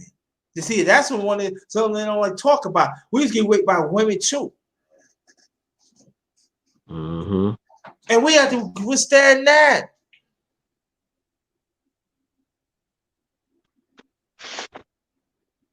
We can't even go in the stores to get certain things. We have to let the wife get it so they can get certain things what we want. We have to stay outside the door. I remember all that. Mm. But we still here. Yep. But it seems like every time we talk about ourselves, it's always somebody had hijacked our conversation. I did talk about that too.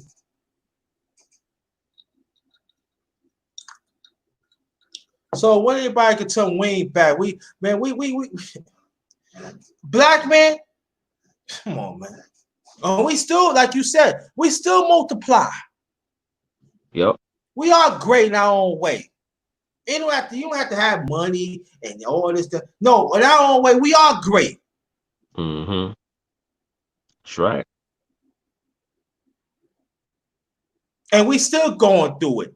You even got the media right now still castrate us, still castrate our, or what we all about. Mm-hmm. Yep.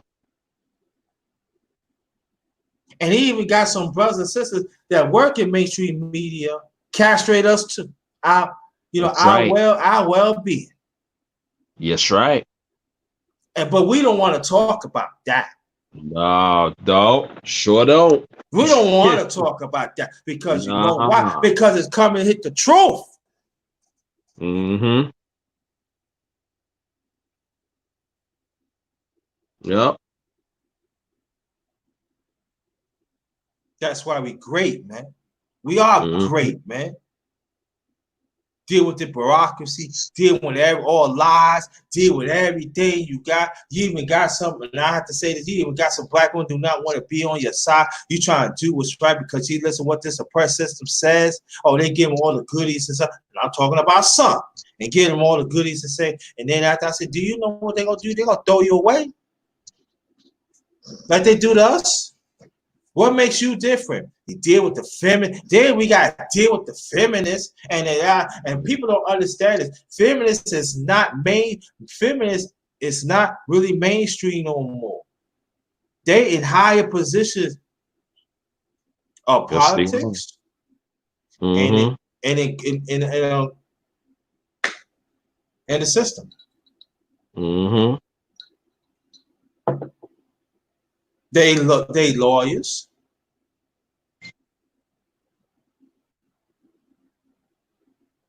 They judges.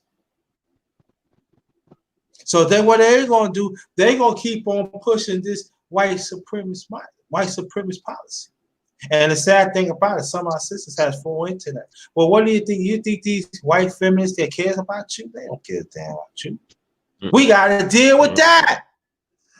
But when we say stuff, oh, you against us, you don't want us and us black women to suffer. No. See, what you fail to understand one thing, black women. See, when they talk about you, see, they go home to their husband. But they want you to break it with us and understand how the roles switched. Some of us fail to understand it. Oh. Yeah, it's like let me say this. And there are some brothers that are with it too. So I gotta put it out there too. And they need to get done too. Yes, I said it. They need to get done too. I'm sorry, bro. I gotta put that out. I was gonna say, it was like there's one thing I was gonna say is that and I think we kind of mentioned the last time we talked before on the panel about how the roles are switched. You know. Oh yeah, we did. We touched on it. Yes, we did. Yeah. How the men are becoming more masculine, men becoming more feminine, and the women becoming more masculine. You know what I'm saying? Yeah. And that's why I made that reference about Pharrell and that Billy Porter guy wearing dresses on magazines. You know what? I remember you telling me this a few hours ago. Tell people about it, please. Oh, you talking about the whole emasculation thing? No, what you just said about Pharrell stuff like that, because you did mention it literally, but you didn't get a check because I was in it. Tell people about that. We keep this going. Yeah. I mean, it's just like what has happened in the it's all started in the it's really like all started in the household, in which the mother, the women run the household. You know what I'm saying? In which if the son only sees his mother and he doesn't really see too much of his dad, how is your son gonna be more masculine? You know what I'm saying? I'm not saying it can't be done, but that makes it more difficult for him to be masculine. You know what I'm saying? And then on top of that, God forbid, if he gets raped by an older woman, you know what I mean? And then worst thing that can happen to him is that he turns out to, be a sex addict. You know what I'm saying? Having sex with various women. And some men actually go through that in order to mask their pain. You know what I'm saying? Yeah. And then when some of these men become adults, all of a sudden they want to walk around and wear dresses. They start going into Victoria's Secret and buying themselves a bra and a dress. You know what I mean? And some panties. Yeah. I'm like, yeah, you know what I mean? Yeah. And then also the feminist movement is somehow actually got some of our sisters to start buying into that you don't need a man for anything. You know what I mean? I'm not saying it can't be done, but you got to have the balance of the masculine and feminine energies. You know what I'm saying? In order for not just procreation to take place, but the community and the camaraderie between the black men and the black woman.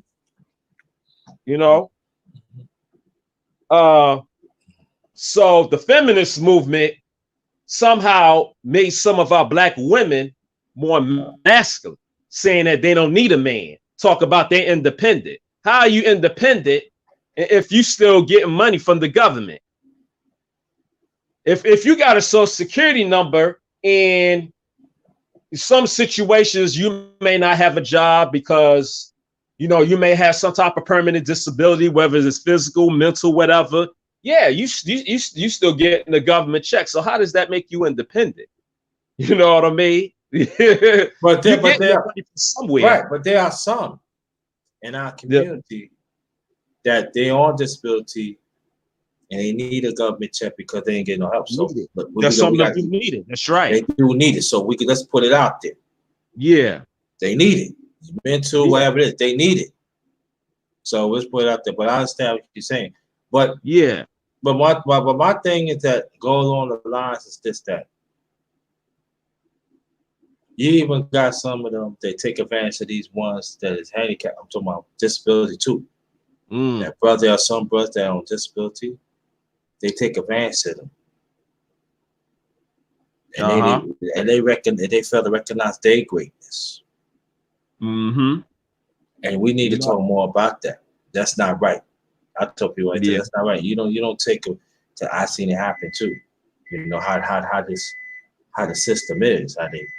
I tell you, I see things. Yeah.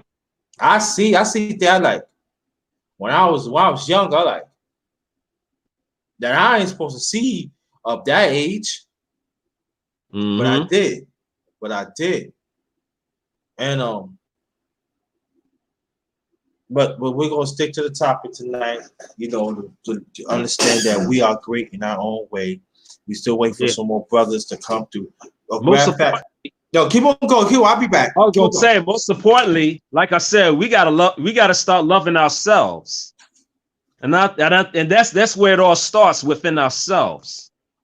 Because once you love yourself, that's when you really start to recognize your greatness. When you start loving yourself, when you don't let others devalue you and who you are.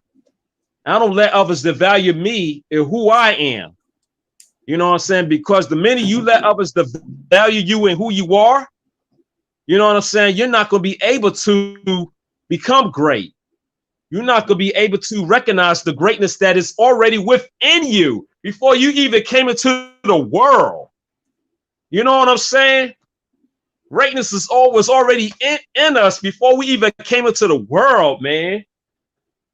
And some of our people walk around, man, they sad and depressed and this and that. I'm just shaking my head like, man, this But, this but this this ain't living, man.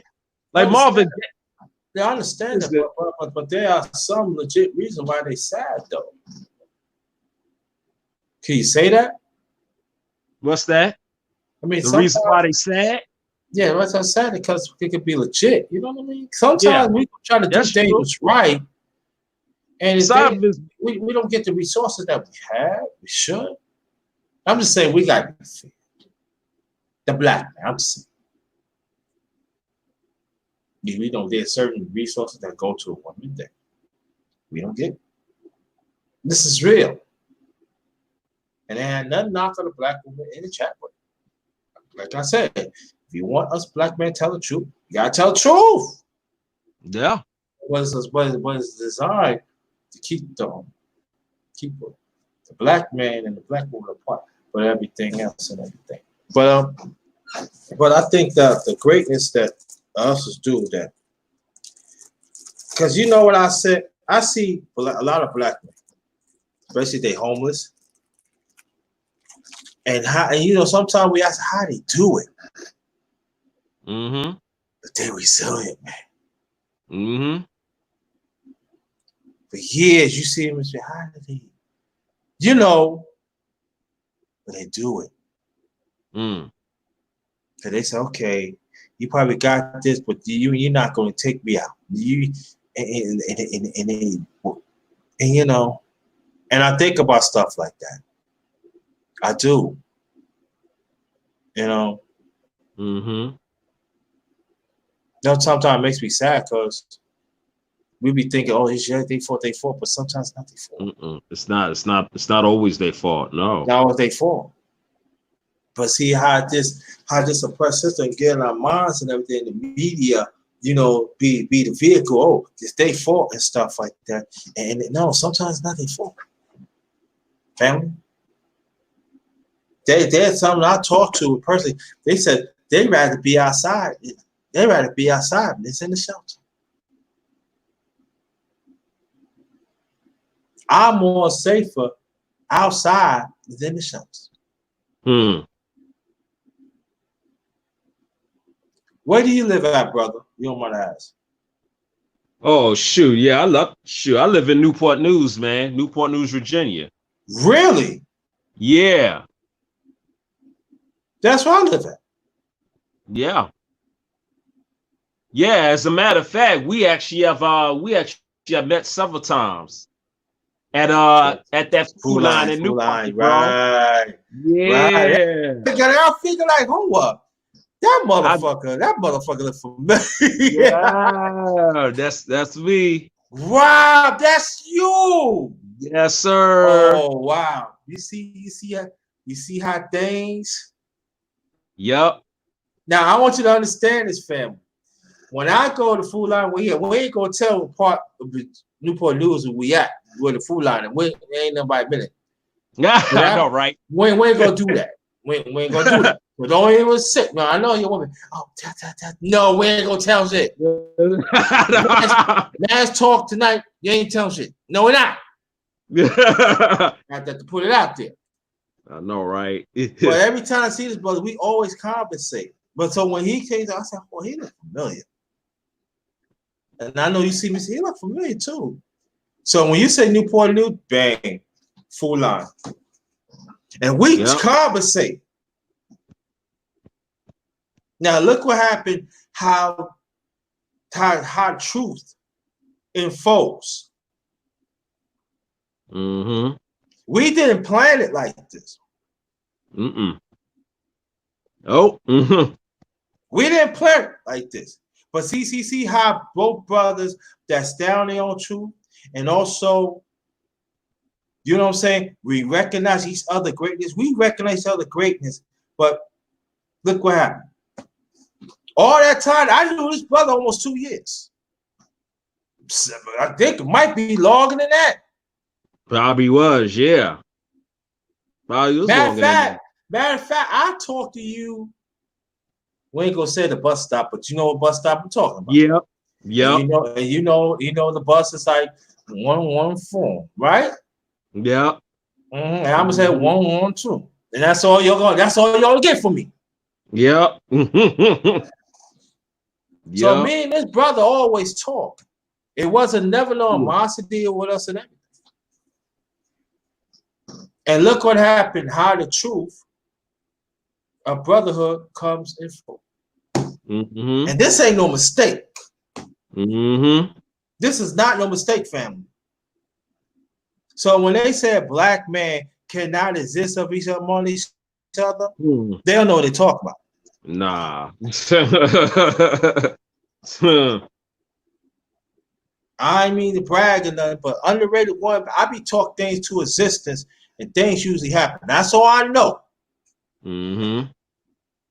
Look what happened. Bang. He said, I said, when I asked, I said, well, he's a Newport News. That's all I just said. Because I seen him in Fulham. I knew it. Yeah. And I'm originally from New York too. I'm from Brooklyn, Bed-Stuy, man. That's where I'm from. I'm from BK too. Yeah, see what I'm saying? Oh man, stop playing with me, man. See that video? It's like, yeah, I already knew what these New York police officers and their police unions are all about. Right. You know what I'm saying? And you knew too. You know what I mean? Because you grew up there. You already knew too. So we were like already there. You were like already there when we were listening to them guys speak, man. Yeah, and let me go more on that too. Huh. Yeah, this was today, right? Sure, I think this was like yes, it was yesterday. No, when you saw me the video was today. Was it? Oh, you talking about that video? Actually, I actually did that video on Tuesday. Okay. Yeah, I think I spent that on Tuesday. Okay. And I think we talked yesterday. It was yesterday. Yeah, and we talked about it yesterday. Yeah, when I told everybody about it, and I explained. Yeah, when I explained to everybody as the what I saw. You know what I mean? And then let me go more on the point, family. Oh, let me say this like this. Yo, you were born and raised in New York, right? Tell the people ain't nothing like a White Castle when it comes off the grill than the frozen one. Can you tell people that before we continue? Because they don't know. Oh, you talking about White Castle? Oh, no, I ain't gonna lie. I never had White Fulton, but What? I never had White Castle. Are you But smoking? I remember there was a White Castle. I think it was on Fulton Street. But I never had White Castle. Downtown was on Willoughby. It was on Willoughby. Willoughby, okay. Willoughby and J Street. Oh, okay. Ain't there no more. Yeah. Yeah, because White Castle, that's a New York, New Jersey thing. But you know where it originally from? No, I never knew. Ohio. Oh, okay. Interesting. Okay. You know, Ohio and Minnesota got the most White Castles in the country. No, I didn't know that. Yeah, I'm gonna tell you like this, White but Castles I would tell you, if they ever put a White Castle in VA, the rest of the food thing, it's done. It's done. It's done. Oh, it's wow. Done. Them little burgers, yeah. And now in Florida, they got a knockoff of White Castles called Crystals. Right. Yeah, but that's just in Florida. Yeah. You know what I mean? So I don't know if they ever go national, but yeah, they got little burgers too, just like White Castles. I heard about that. Oh. They're only in Florida? Yeah, as far as I know, they only in Florida. They might have it in a couple other southern states too, but I know for sure that Crystals in Florida. I know Florida has Crystals restaurant. It's just like White Castle. You got the little burgers. I had that before. That was like 20 years ago. Almost 20 years ago. You got family? You got family in Florida? No, actually I don't. No, actually I don't have family in Florida. Actually, I was actually visiting Florida at the time. Okay. Yeah. Oh. Yeah, I just made a little trip. P&P, he said, "Oh, we got the sister coming here." She said, "Yeah, yeah." Yo, I ain't gonna lie, y'all. True story. What's up, P&P? Thanks for coming. Welcome to the Blackman. We talk about our own greatness. So thanks for coming. Thanks for coming. I want you to stay here. The onions, yeah. Let me tell you. This is yo. You're not gonna get it. You're not gonna get it from you ain't gonna get it from anywhere from Underrated one. You're not gonna get it. Not gonna lie. This is why I was living in New York. I was younger. It was just like this, this chick. They said, yeah. At that time, I was like quiet and everything. But I was at the basketball. I was like, I ain't gonna say I was nice and everything, but I did my little thing. So she can't see me, I did my thing. I got MVP, After I let them know.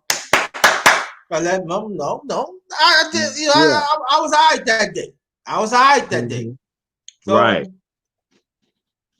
And so, she says, you know how some women is, when you good at certain sports, it does attract. Yeah. Yeah. And see, at the time, family, I was always skinny. I was skinny. I had skinny and I had legs. That's all I had. And then when I did my thing, that one of my peeps, he passed away like years ago, but his name was Papa. His real name is Paul. He had the same name, last name. He had the same first name. My second brother, Paul, but he called him Papa because he always had gray hair, but he was very, very smart. He said, "Hey, JT, man,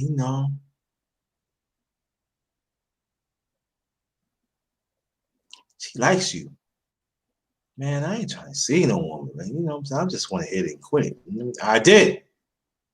I did. I lost my father, everything. This back in 1990. I lost my father. I want to, you know, I know. I get what you're saying. Matter of fact, his father passed. My father passed March 23rd, 89. His father passed April 23rd. Mm. But he was close to his father. Mm. He was close to his father. But get what I'm saying? Like, he said, look at that, man. She got a mini skirt. I said, she look all right, man. Yeah, man. Trying to holler at you, homie. Because I know her cousin. I used to talk to his cousins. But at the time, you know, they got married and stuff like that. So I was breaking her, you know. Right. How would you holler at her? I don't want to. Come on, man. You don't need a kid. Don't gain her. You know, yo, she like White Castle. I did like this. I did like.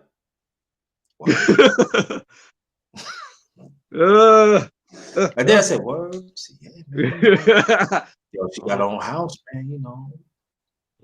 I mean, like you got a good time. I mean, like because and I know. If you're gonna have White Castle burgers, if you're gonna eat it, make sure you be in the house, or when you eat it, make sure you're on your way home, because that day will clean you the fuck out. If you got a bad, if you can't eat some White Castles, it will clean you out. I guarantee you, after that, you're gonna be okay. So what happened was, got my MVP. I already knew her anyway. I already knew her. So, talking and everything, and she said, "I like what you. Why you look at me?" I said, "Oh, I can't look at you now, man. All right, let me go." She said, "Why you mean for?" I know you lost your father, but life goes on. No, like you won't tell me it. All right, I'm sorry. Listen. So I said, "What about the drug deal he was with?"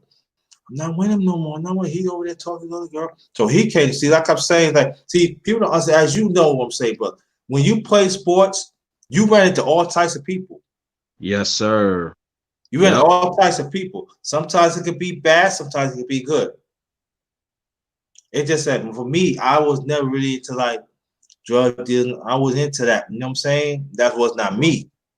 But they knew why. They knew me because I had to go to different parks. I had to go to the Bronx, Brooklyn, Queens, and everything. I used to try by myself. So he said, "Listen, man, ain't no deal, ain't no problem, but I know your brother and everything. Handle your business." I said, "No, I don't want no. Yo, I'm telling you, if you got problems, you come to me." And the boys, "Yeah, you come to us. You got problems." All right.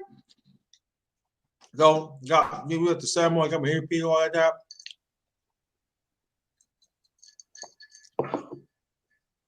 Oh, I didn't name the drink.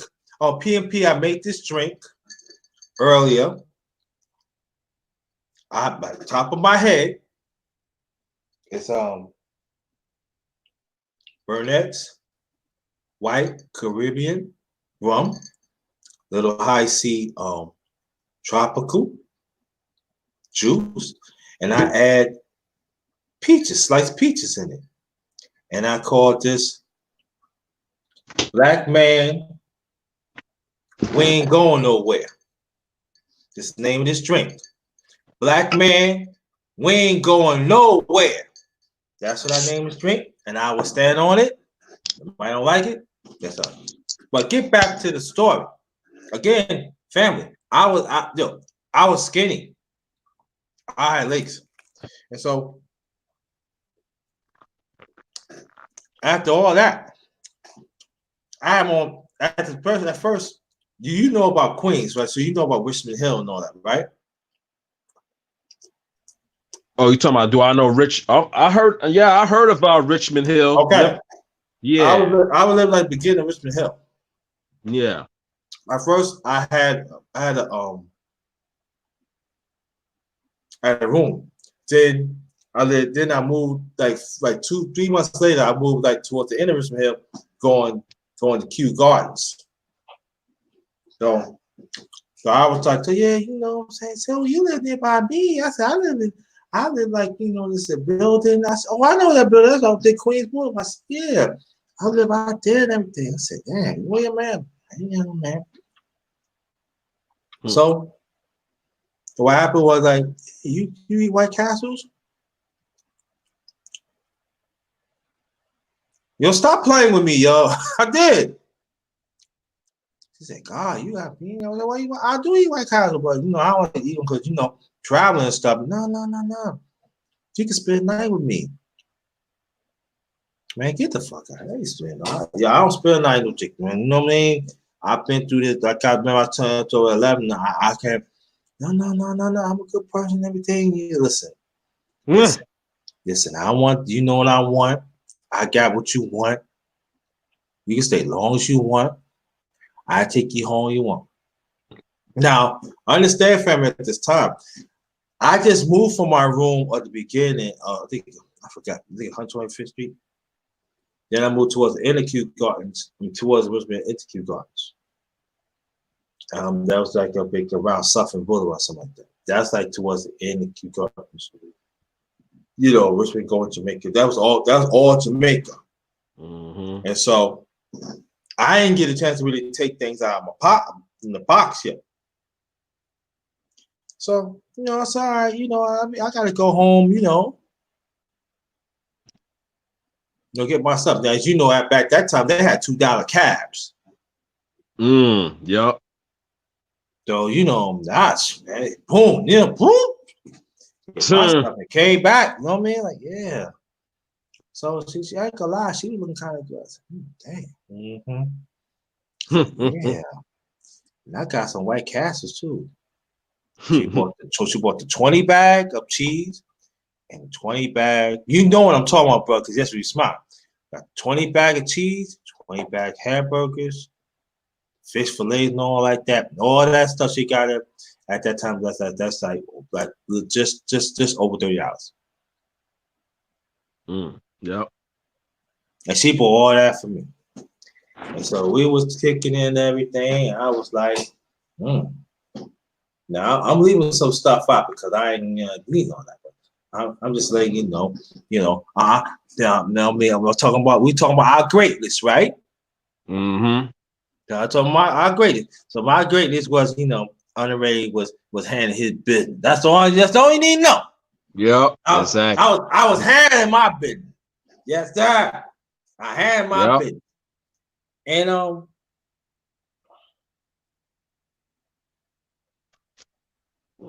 And so after all that, yeah, you want some more White Castle? Because, I don't feel like cooking tonight, but, we got to go. I just said, yo, you got to give me some fish, you know what I mean? Some onion rings. Yeah, so you want? Yeah, load it up with some fish and some chicken, sandwich, onion rings and all like that. And White Castle always had the banging ice cream. Oh my God. Uh-oh. Yeah. It'd be thick, it'd be good. I said, yo, tell them to put a little soda in it. Some White Castles do it sometimes. And I stay in the house chill. And she's out of all that, she said, I really don't eat that. I said, oh, you gotta eat some of that. That's like she paid $50. So the 2 times she paid over $80. But you get much more variety food back then than now. You get like shrimps. And so the point that I'm trying to make is that why you want to talk to me for? I'm slim. I got this lace or something. It's not knocking myself. He said, what I like about you, usually you stay yourself. But I wasn't saying nothing to nobody. But you stay yourself. You always say hi to me, and I want to do something for you to appreciate you. Now y'all know what you're talking about. Y'all know exactly what I'm talking about. So I'm gonna go to the next subject. And I was eating White Castle like that.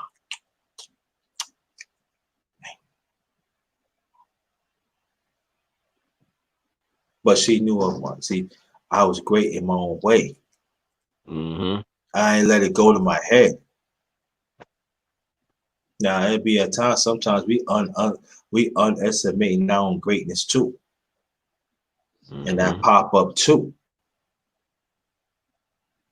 Now I ain't know her for I knew of her, but to really get to know her, I ain't really know her that kind of pain. I didn't, but no, in my own way, I stay on my own core. And she did like, yeah, no. And so at the end of the day, we did something, chill a few days. I ain't said ever since. But a lesson let me know that you gotta keep going. You know? Oh You yeah. gotta keep going as a black man. You gotta know your worth, man. You cannot have nobody tell you what your worth is. You gotta know your worth. You gotta know some value of yourself. That's So, why KRS always say, "Know thyself, and thou shalt know the universe and God." yeah. But that's a little bit too deep for some people. You know what I'm saying? Yeah, you can't say that. Because you know what's going to do, because it goes, shoot, yep. It goes over their head. yeah. Yeah. So, it just goes to show that I got to get back on my grind to understand my value, to understand my greatness. And sometimes we got to reevaluate ourselves of our own greatness. Nobody cannot validate your greatness except yourself. Not even your family, not even your girl, not even your wife, not even anybody. You got to validate yourself. And when you do that, it does reflect that the ones that are willing to hear that. So, you know, and so that day, I have to understand that, hey, no, I got to think of myself more. Reminders. And that's the best. Sometimes that's a problem as black men. We don't have enough reminders to understand how great we really are. You know? Sometimes we forget about, sometimes we abandon the little things. Just like I said, family, me and this brother know each other for a long time, but look what happened right now. Yep. We didn't know it was gonna come out like that. So you know there had to be truth behind that. Like I said, you never know the trajectory of where the conversation goes. You know what I'm saying? Because things are always revealing itself. Yeah. You know? And so we have to remind ourselves as black men that we are great. We have to remind ourselves to acknowledge each other as great. And it doesn't have to mean that it has to you do something within the media, or it has to be certain eye lenses. Right. You could do things without the lights be on. Sometimes it'd be a lot more purpose when you do it that way. One thing I like when I look back over a lot of things in my life, you know what I'm saying? I'm glad that I haven't fell into a lot of situations. There's some situations that could have been a lot worse had I would have did things differently. You know what I'm saying? And I look back on, I was like, man, it's like I'm like really thankful, man. And that's when I realized my greatness, because I could have did things a lot. I could have did things that I shouldn't have done, that I would have regretted for the rest of my life. and I wouldn't be the position where I'm at today had I did anything different than what I did then. You know what I mean? Had I did anything worse than what I did, you Yeah, know. yeah. So I made decisions based on the knowledge that I had at that time. You know what I mean? Mm-hmm. And as time goes on, I start to develop more knowledge. I start to understand that, you know, it was a good thing I been through that, because one thing leads to another. This one thing, had not this thing happened to me, I wouldn't be where I'm at today, man. I Yeah. just would not be where I'm at today. Mm-hmm. I don't know where I would be had I would have did things differently. That's why I live life with no regrets. Mm-hmm. I Yeah. I'm I don't you can't there's a saying that you can't change the past. Mm-hmm. You know what I mean? Mm-hmm. Yeah. But also we gotta remember that we gotta live in the present too, you Mm-hmm. know, Mm-hmm. because if we look too far in front of us, then we don't know whether we're gonna get there or not. You know what I'm saying? But if we do get there, we just be thankful to the universe that we got there. You know what I mean? Yeah, exactly. Yo, I got a Cash App, man. Look out for the brother, man. I got Cash App /$ capital JT 53000. Excuse me. So look out. You can. And let me read some comments before we continue. Back to the Yeah. basics. Thanks for coming. Thanks for coming and everything. I know Amanda. And yeah, and also sisters, I know you want to keep it among y'all, but we want to hear some things about what you love about Blackman too. The greatness too. We want to hear that too. No? So engage. We want y'all to engage. No? Let me read this comment. Okay. But we want how you know. Mhm. Let me see. Okay. PNP says 5 a.m. Much love, sir. In chat. Thanks for welcoming me in. Delete all my negative channels holders. Start every day with positive mental attitude. Hey, that's what it's all about. You welcome this channel. But I'm telling you like that, I tell anybody, you trying to cook on me. You ain't you gonna lose.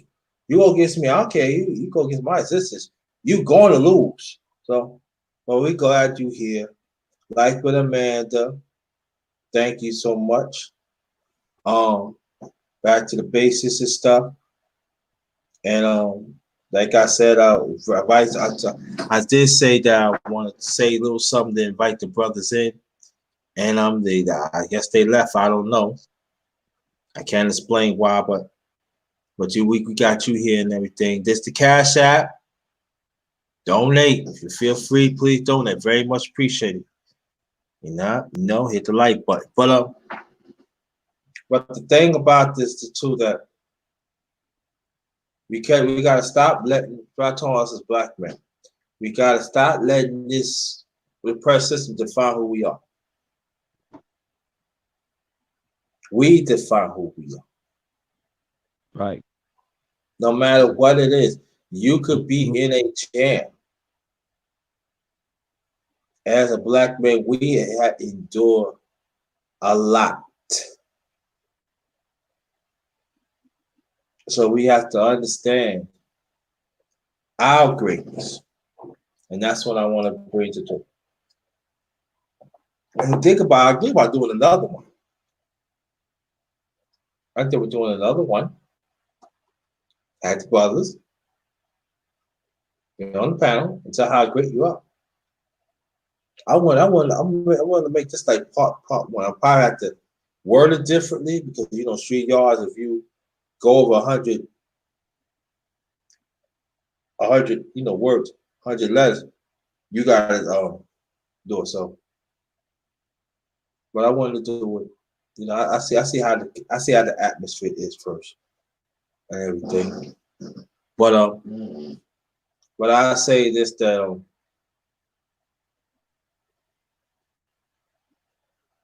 that we gotta stay firm, man.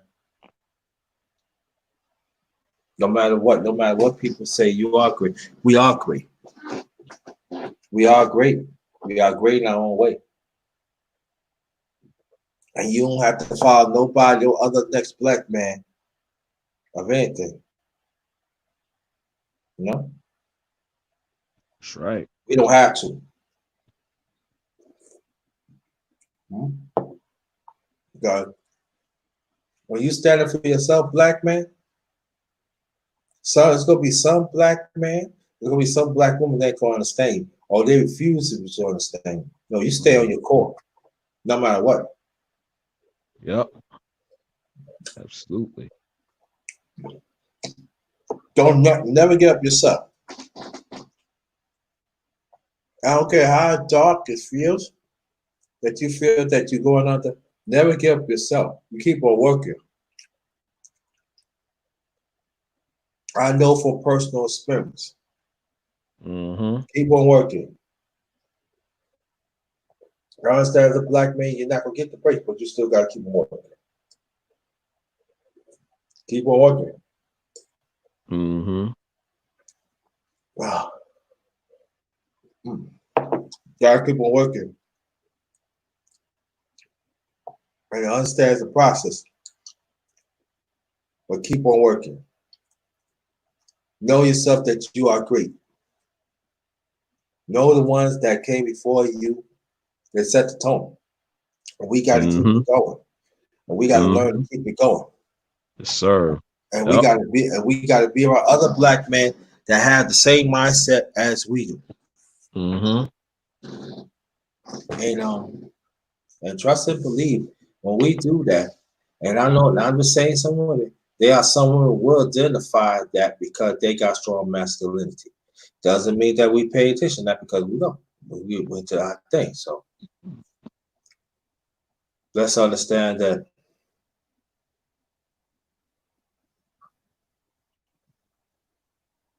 we always gotta fight for our existence. And don't let nobody take away from your greatness, what you can bring to this world. Never. I don't care Yep. what it Right. is. Right. No, it's not negotiable. Mm-hmm. It's not negotiable. Our masculinity is not negotiable. Mm-hmm. If they can, some brothers or sisters cannot deal with that, Hmm. they gotta deal with that, not you. But always Mm-hmm. know, black man, that you're great in your own way. Yeah, you might not have all the money you have. You might not live in the slums, but you are great in your own way. Mm-hmm. Always remember that. And there's gonna be some sisters, you know, that refuse on say, "Oh, look at her," but you never know. You could probably be the same way, like next year. That's what's not good to knock people down too. You gotta stop, us as brothers. We gotta stop knocking each other down too, man. And even women too. Someone be knocking us down too, man. But you can't pay attention to that. Gotta keep on pushing. Gotta keep on pushing. You gotta keep on growing. You have to understand not everybody's gonna be in alignment for your greatness. Self greatness is very important.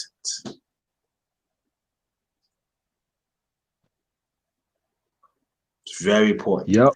So you gotta develop the self greatness. When you develop self greatness, let me tell you, it could be other things.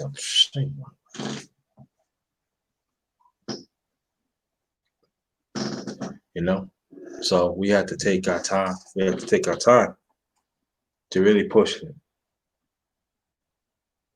You know, and Yeah. to understand that our existence have to be respected at all times. Yes. The black man existence had to be respected at all times, no matter what. And I tell you one thing, ain't nothing like a black woman. Ain't nothing like a black woman, man. I tell my man, ain't no black woman, man. Listen, man. Yeah, I'm right. telling you, yeah. And even like you got some black men out here that even like probably single, and they probably think that ain't no black woman no love you, but you love yourself first, man. And that real black woman will identify what you go to. She will identify as you being a leader that stand up no matter what. Right. A strong feminine will understand it, but black man, I'm proud of you. Black man, our time is coming. Oh yeah. It's coming. And so what we have to do, we just have to take the necessary steps to stay positive, the necessary steps to make sure that our greatness is growing, cultivating each time that we learn about ourselves. So, brother, I want you to make your last remarks, and I want you to stay right there. All right. Only last remarks I have to say is I would say the brothers and sisters. Huh? Brothers. Oh yeah, yeah. For the brothers, Black man greatness, right? We as brothers. One thing I will say is that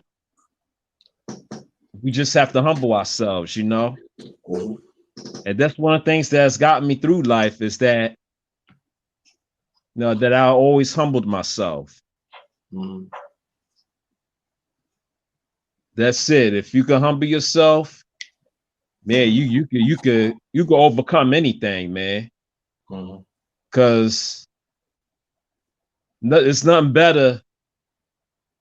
Because when you humble yourself, then you start to appreciate life in and of itself. You know. That's pretty much all I want to leave with.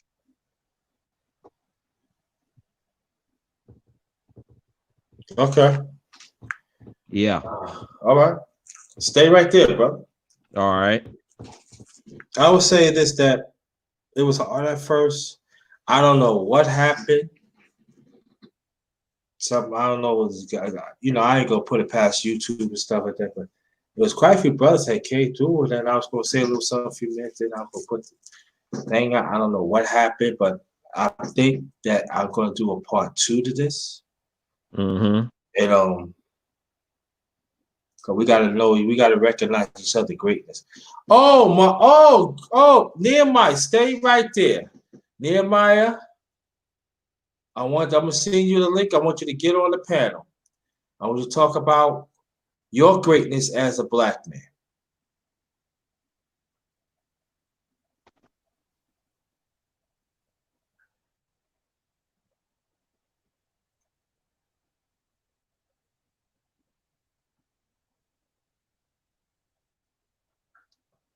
Let me see.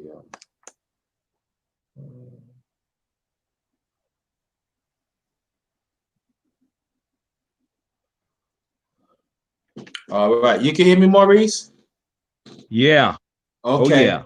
Yeah, I'm gonna invite the mom. I hope Muhammad's the one. I mean, not Muhammad's the one. I mean, Nehemiah Israel. You want to get on? We want to hear about your greatness. We want to hear about your greatness. It's very much important.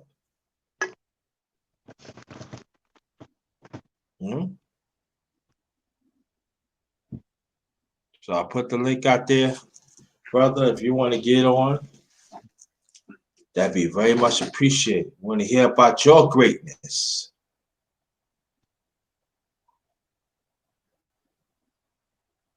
There it is. Okay. Bang. There it is. Whoop, whoop, whoop. The one and only Big Bro. What's going on? Hey, peace, fam. What's going on, y'all? I was just napping and popped up. What's up, brother Maurice? What's going on, brother Nehemiah? What's going on, Big Bro? I done popped up, man, and got me a cup of coffee. Finna dig into some this book and a video that Okay. complements the book uh by let me see if I can get some of the echo off. I might need to come over here. Okay. That might have stopped something. And I think I got to go to StreamYard. I'm not sure. Yeah, so like I said, just get ready to dig into this book. It's dealing with digital economics with Brother Shock Matthew. I think they cut it a year or two ago. The Kemetic School of Wisdom with Dr. Kaba Kameni and his Israelite sister Yamini Israel and Philip Shock Matthews. But you know, I seen your light on, I seen you building, and I seen you and Maurice build the last video. I'm not sure if it was your last video or some of that sort, but I didn't even get a chance to peep it. But it's kind of late. If you want to know, we could tell you about it. But I will tell you about this before Maurice get into what we built before. This one is about us as black men. We got to talk about our own greatness individually. That's what I want. That's what I want. I see, and that's a thing that comes along with, like I say, the book and the video that accompany. These guys are pretty, you know, lengthy in their work along those lines about the struggle in America. I even looked at the video today. Did y'all see that video today that Dave Chappelle cut? Nah, I heard about it. I was trying to get to it, but it won't let me. So I don't know. It's up to YouTube tricks. Well, you never know. Maybe I'll send it to you, JT. I got you over there on Facebook. We're friends on Facebook. No, I can't get to my Facebook. So, but if you want my really, no, I can't get. My James jammed up, so I got to get that fixed. Yeah. Do you got my email? I don't know. Is it on your description or something on your page? Nah, matter of fact, no matter of fact, I'm gonna put it in the chat so you can get it. Okay. This is my main one. I give you the main one. And he again, you know, it was a 30-minute clip. It was he said the first concert since the new environment, the new normal that we got dealing with this virus. And he did go on to say any black man that make it through this, you know, existence we got, as you like to say in America, is a hero. Yeah. So that's right along with what you're saying. Individual greatness, you know. So the key is, well, how great is that? You know, you just surviving in America, and black men, they can tell you that basically.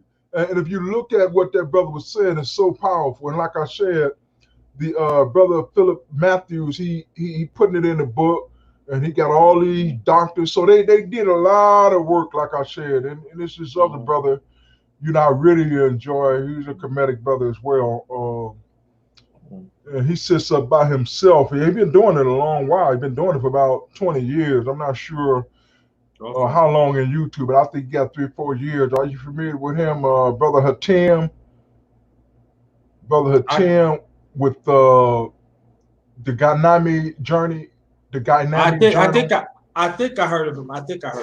Yeah, well, he does a lot of videos, you know, and he wrote about 7, 8 books. Real cool brother, man. So that's what I've been on. But personally, you know, again, I'm here, Jay. You know, that's how that works. It's like here without compromising the struggle that we got with identity, you know, are we black? Are we American? Are we this and that? Are we Yeah. man? You know, Right. if you are being, coming across in the so-called media as less than that, it's a problem. It's a Yeah, it problem. is. So certainly your build and your message is a very timely one. It's a very timely one. But I know you've been at it for a while. Like I said, you and my brother, uh, Underrated, y'all always have been on the brotherhood page. That's your whole Yeah. flow is brotherhood. Mhm. You talking she stay sleep.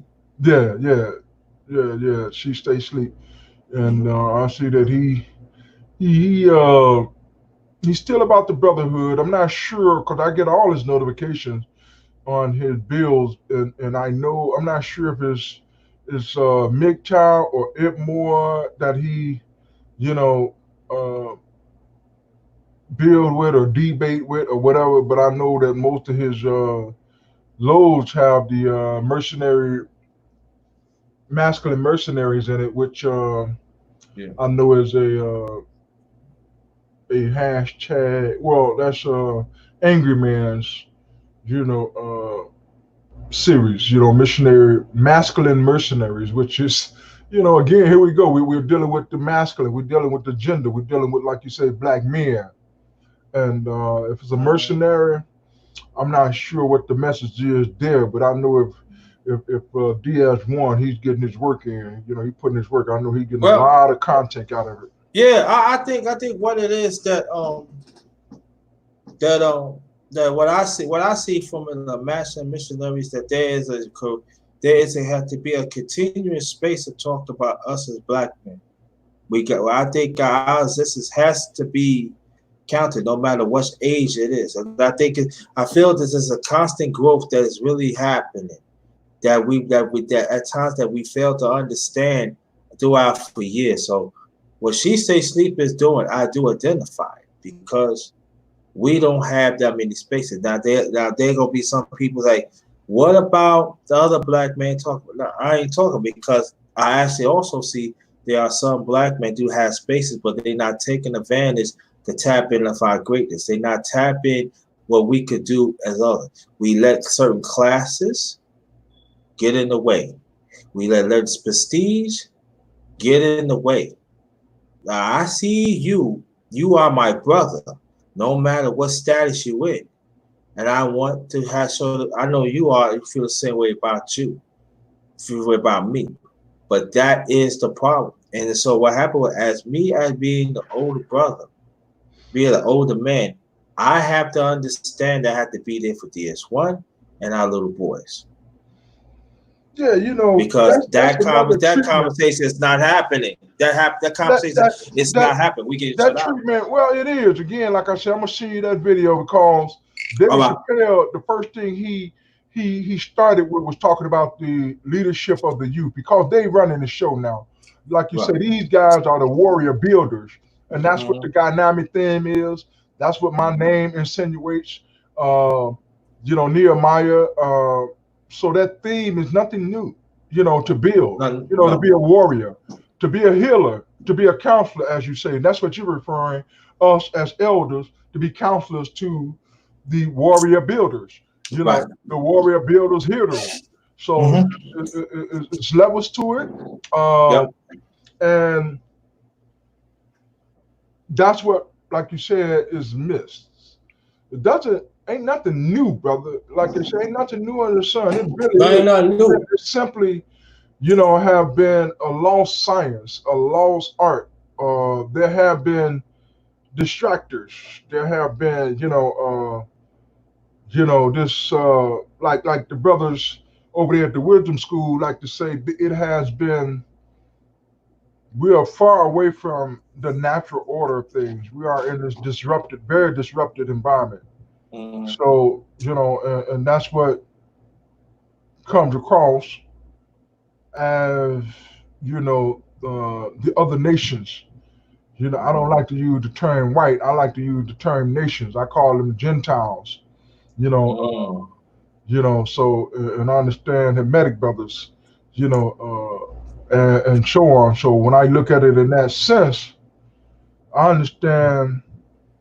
I have my own way of dealing with, and that's what it is. Like you said, everybody do it in their own fashion. You know, you don't have to be like me, and I ain't got to be like you. You know, but we do have to be who we are. Like you said, they not putting their message out. You know, like you said, we need to hear your voice, brother. I don't care, but your voice need to be heard, Maurice. Your voice need to be heard, JT. Mhm. Your voice need to be heard, Nehemiah, in the fashion that you got. And that's what, like I said, digital nomads is speaking of. It's about they dealing with monetization, but it's also dealing with, you know, philosophy, codifying, Yeah. you know, what we're Mhm. dealing with the melanin thing, you know. Right. So it's pretty heavy, man, and it's not as heavy as we think it is. It's like we all are here in a process. You know, we here in the year 2020 of our Lord, and we got to pay attention to that. That, you know, it's like we, as we like to say, have forgotten the science, man. We simply uh, lost in the sauce. And I got some spiritual term for them. I'm just, like I said, kind of just waking up. I got a pot of coffee in here going, and I seen you on. I said, let me shout at my brother, man. I appreciate that. Did you got my email? It's in the Uh, chat. let me what I do with my glasses. Yeah, hold on.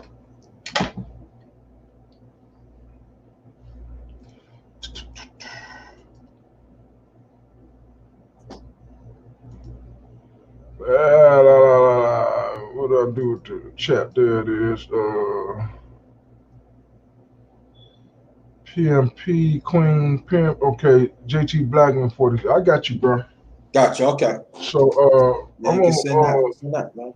I'm gonna do that, but I'm gonna get me a thing of coffee because it sounds like you guys you about done with your No, bill. wait, Dom. No, no, we're gonna be able to sit. I'm saying we see you. We can stay a little longer. I'm saying I can stay a little longer if you want. If you're willing to participate, man. Uh, yeah. So let me do this. Let me get me a cup of coffee, throw a little shirt on, because like I said, I was napping. I hate the air condition. You know, Uh, Friday night. You know, like I said, I did have some things that I was trying to, you know, feel me even with my reading and my catching up on this video.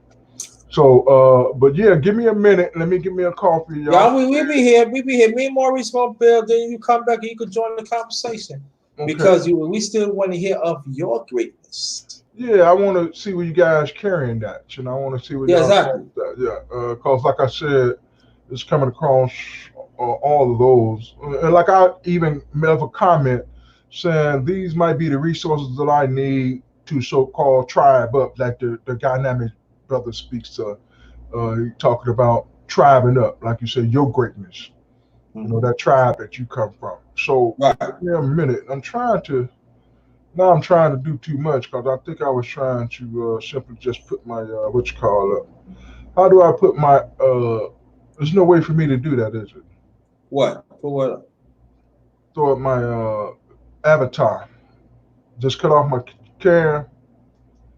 Okay, there it is. That's cutting off the cam. Yeah. Okay, so give me a few minutes, guys. I'll be right back. All right. All right, Maurice. Yeah, Nehemiah Israel will be right back in a few. Stay a little longer. Maurice, you here? All right. All Yeah, I'm right. still here, brother. Okay, Nehemiah Israel, he will be back in a few minutes. I guess they got the underrated one. I be up, man. I be up, man. I tell you, man, I ain't did this in a while. Yeah, so yeah, so it's gonna be a bill. See, people say give. I don't give up like that. I know I'm gonna get some brothers. I know. I felt it. Oh man, there might be some more brothers coming. Oh, come on down in. I take up to 6. All right. I take up to 6. You know, like I do like that. But But I think the thing is that, Sir. yeah, but I think the thing about that, everything he was saying is so true. But that's what I'm saying, so you heard about what now what's that right? What's that Chappelle said? Dave Chappelle Oh, said something. nah. Only thing I saw, I don't know if he was talking about the situation with I don't think he was talking about the situation with Don Lemon though. You think he probably talking about the I don't think he Candy? was talking about, but that's the only thing I heard was something about what Dave Chappelle said on some Netflix special about Don Lemon. Okay. That's the only thing I heard Chappelle said lately. Okay. That's about it. I didn't really read into it, but yeah, it was something about it's something about what Dave Chappelle said about Don Lemon. Oh really? Yeah. Mm. Yeah, and I think it had to do something with the it might have something to do with the protesting. Let me see if I could I might be able to pull it up. Okay. Because it's kind of funny because I saw a little article. It was a notification that I caught something about that. Mm. Yeah.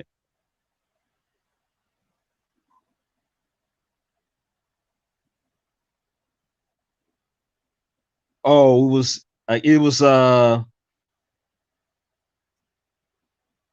one of the articles saying something about Don Lemon reacts to Dave Chappelle's criticism in new Netflix stand-up special by saying I actually agree with him.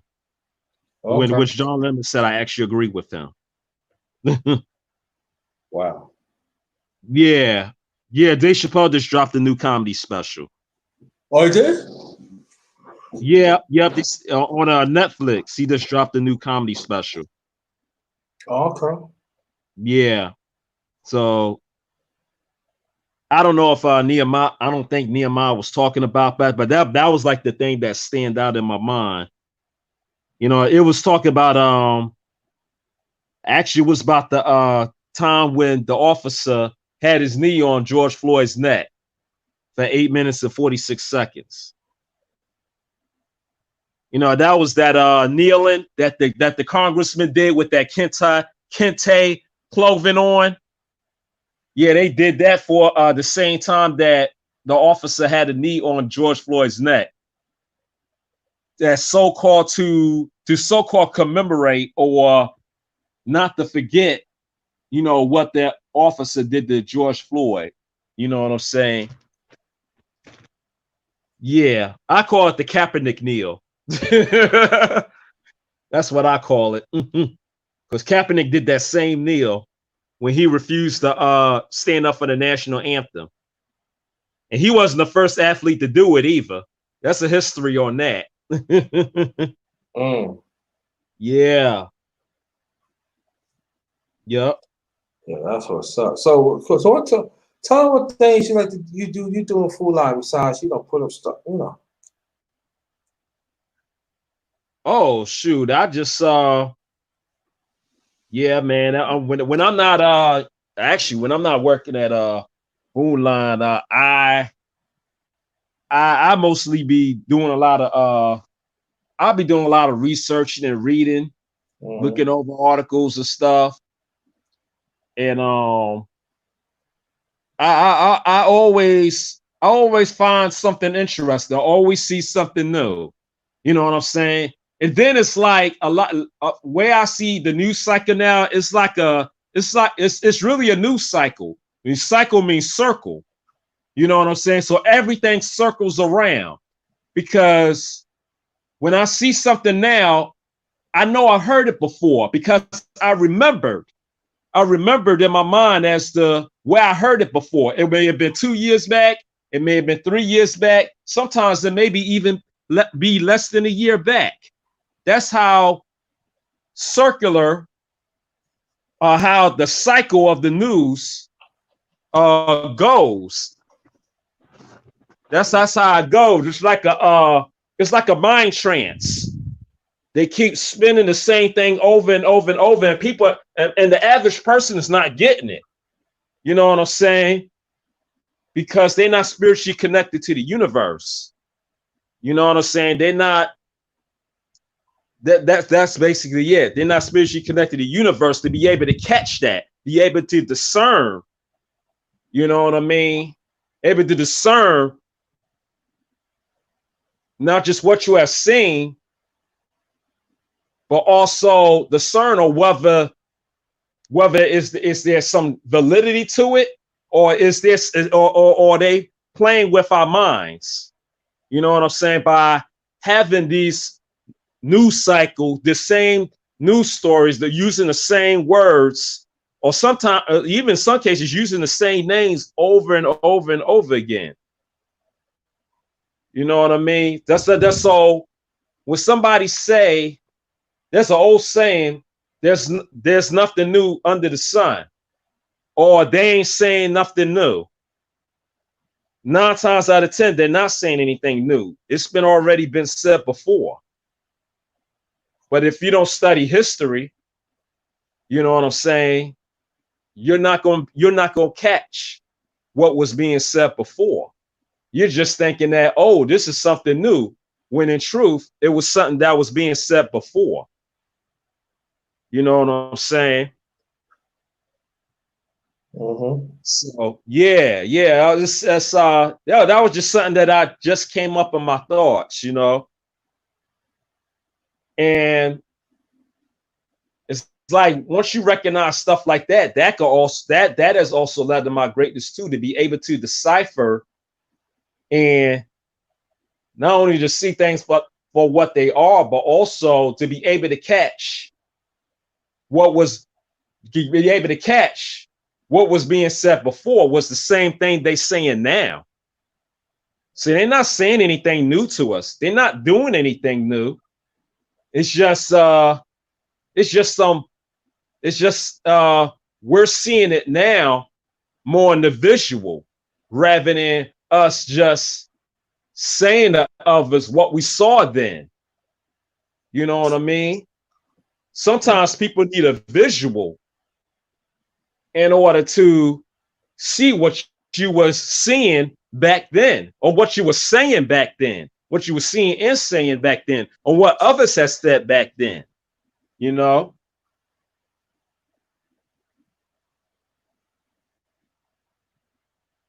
Yeah, I mean that's just like all of a sudden just came to my mind when also talking about my greatness, to be able to decipher what is real, what is fiction, what is truth, what is lies, you know.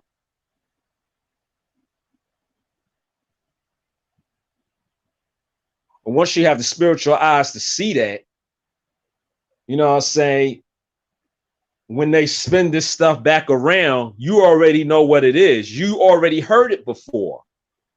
I can't breathe is not a new phrase. Our people haven't been breathing for over 400 years, bro. We've been suffocated for over 400 years, and we're still here. That's a testament to our greatness. You know what I mean?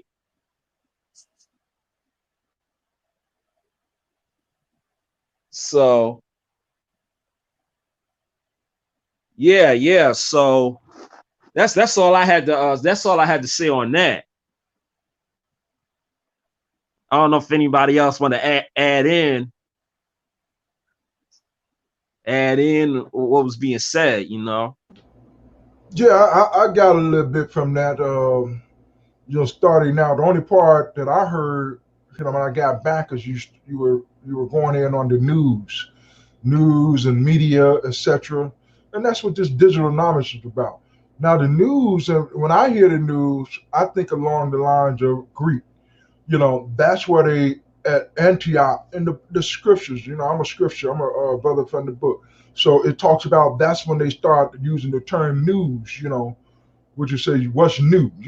So that's certainly, an old idiom that come from a people that was not even a people, that didn't have great statutes and laws, etc. And these are the very same people identified there that I think that, are ruling today. That's just, me according to that. So when you talk about my greatness, the other thing comes to mind, and I'm not trying to cut anybody here on the bill, is just, I'm trained and taught that I is the least most important word I can say out of my mouth, meaning that, lean not to my own understanding. It said, get an understanding though.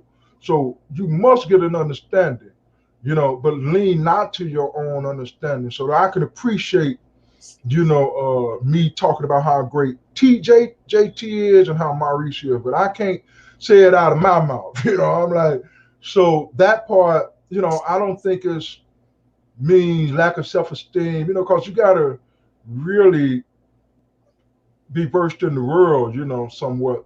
Like you said, things that you heard the other day, you were able to discern it based on your training, your thoughts, to say, okay, that's what that means to me, based on my experience.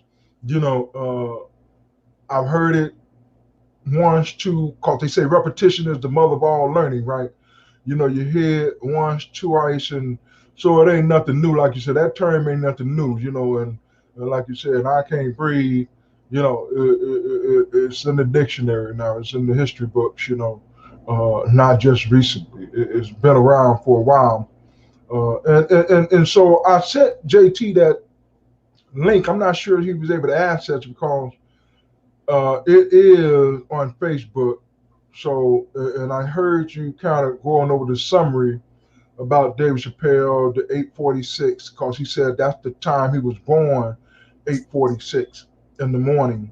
And he also referenced his birthday to one of those incidents.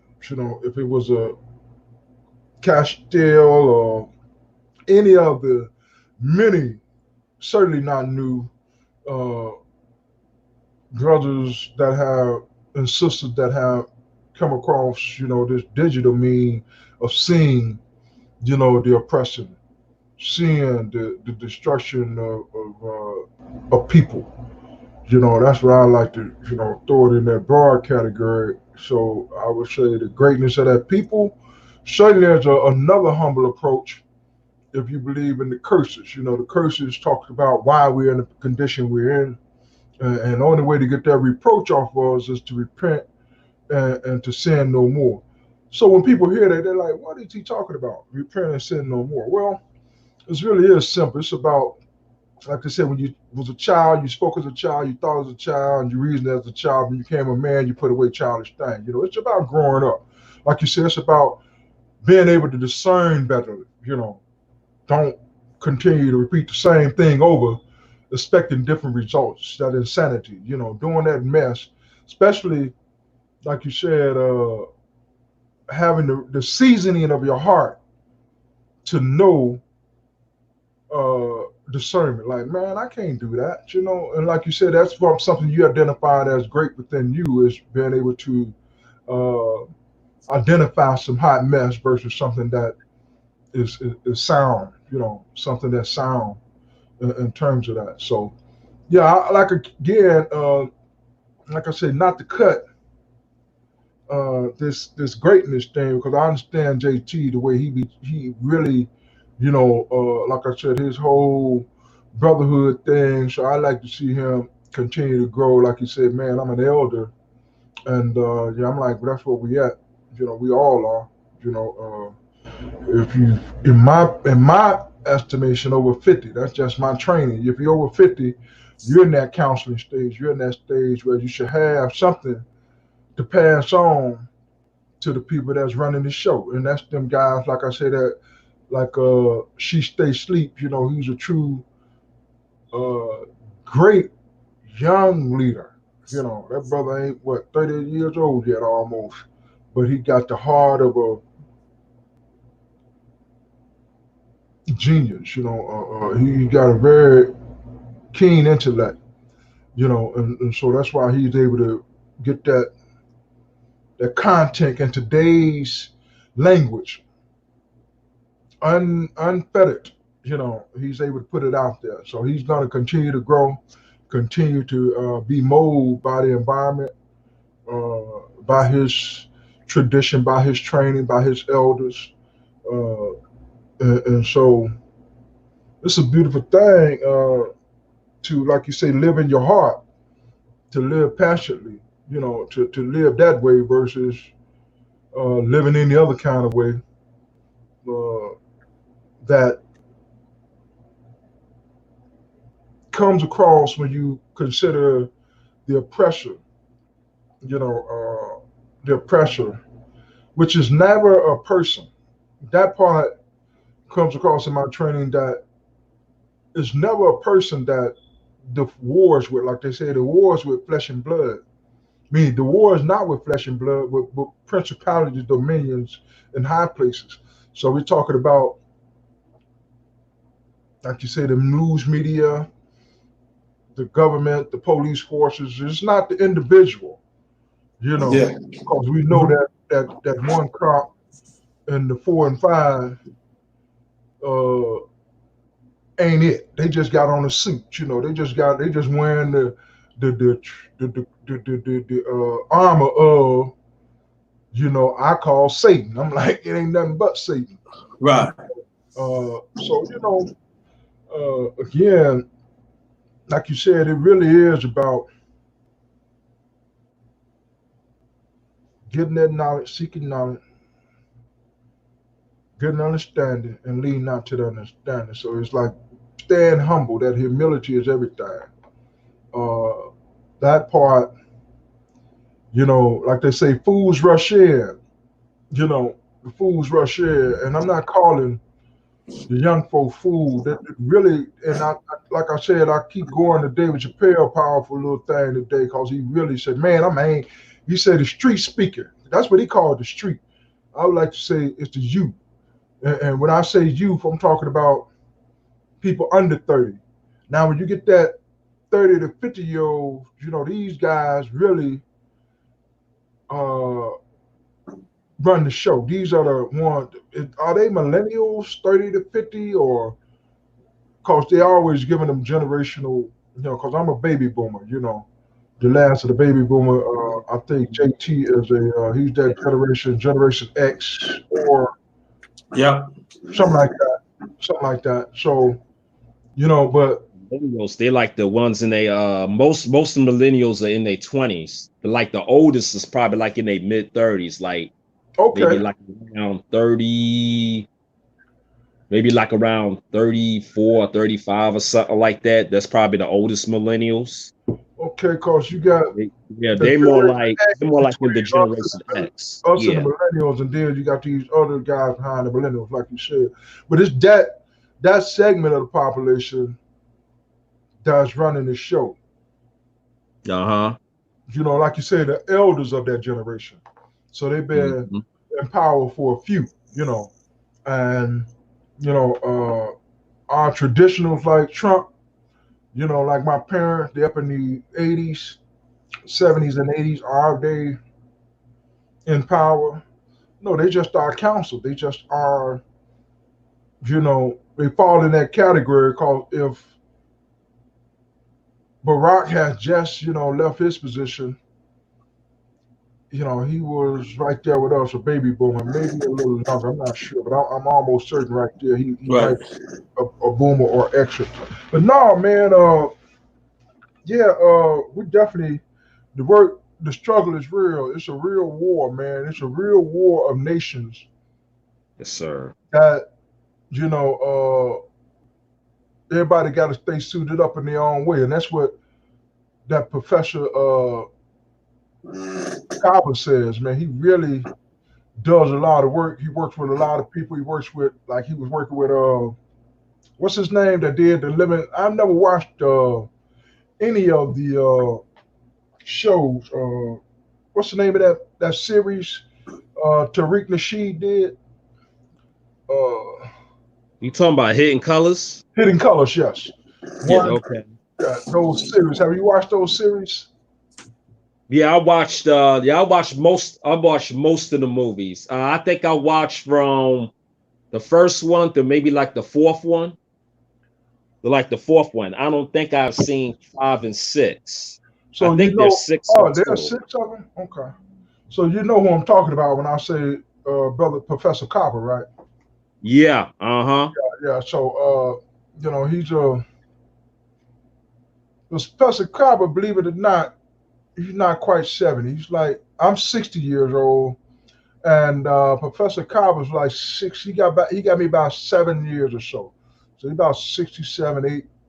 And he done a lot of work. He was a school teacher, so I get a lot from his greatness, if you Mm-hmm. would. I can call him great because he's getting it from a younger brother, 54. And I'm using those ages as references, in terms of where I'm at, and that's how I do it. But his work being led by the generation that understands the digital verse, because their whole thing is like he come along with the Dr. Cleanse and the Dr. Clark, all these, like I said, comedic brothers.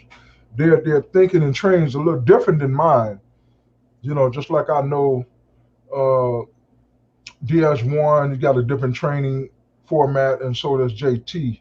I'm not sure about your background, Maurice. I've seen you, add to the narrative here and there, and you're well received in most places. And I know you got a platform that you build from. I have never been over there to really understand that. I guess my name would insinuate what it does. Israel. Just a traditional Israelite. In terms of out of the Chicago school. For what that's worth. Again, it's an ongoing thing. We know that according to my training and tradition, that the Lord is the Lord of all people. So that's just me. I believe in that one God that set it all up, called it like it's gonna end. Cause I'm like, man, listen, this ain't nothing. Y'all think it's tough now. I said, wait till this World War III jump off. Wait till Jacob's trouble jump off. If y'all don't know what I'm talking about, you need to, pick up the book. There's some little prophecies in there that talks about, brothers that were inspired to tell us some of the things, like you said, they foresaw that's going to happen. And I think we're in those days whereby, the kings of the East going to raise up against the kings of the West. I said, you got 200 million soldiers. I say, they talking about defunding the police. I'm like, okay. Let's look at that. Y'all gonna take away the beast's power. The beast being, I would say where we at. We're in the belly of the beast, So that's why I said, yeah, we all. I agree with that brother. He speak a corporal language. He speak a what's that, secular language. He doesn't speak spiritually. David Chappelle, but he does. When you're able to, like you say, understand his heart, his thought process, and he another young brother, that, that's heavy. He said, I don't mean to come across as heavy because that's how good he is with it. He's been exposed to so much, and that's why he said, man, why these people saying, like you said, that Don Lemon thing? He said Don Lemon was trying to say, why aren't the celebrities saying anything? He said, man, I want him to say my name. Because, dog it, what a celebrity got to do with it? Y'all know I've been rocking this beast forever, man. I've been dealing with the beast since I hit the scene. And then when he ended, he kind of really gave the card away, showing his whole tradition. His great grandfather was a brother that was in the trenches. So he come from a long tradition of liberators, people that are trying to liberate our people, to empower our people, from whatever things, and so forth. But he said, I wish he would say something, because what you say right now, ain't nobody trying to hear about what no celebrity got to say. If you watch this man have a knee on a man's neck for 8 minutes and 46 seconds, oh, it was beautiful, man. I'm like, And I know that again, he was simply speaking from the heart, and so that's all that it is. He's not really stuck on his own understanding. He's not stuck on self. But like you said, we can't do nothing but commend that brother. Yeah, we could definitely raise him to greatness. Just like I said, I'm always trying to support the brothers out here that's struggling, even the ones that. Yeah. Because there's a situation where people serve the beast, the gatekeepers as they call them, and we not, it's like we want to get at them real bad, but the truth of the matter is that both of us got to grow together. The tares and the wheat got to grow together. So the separation is with God Himself. We cannot separate ourselves from this life. So that whole, white supremacy, black supremacy, like I was saying, it's a nation reconciliation for me.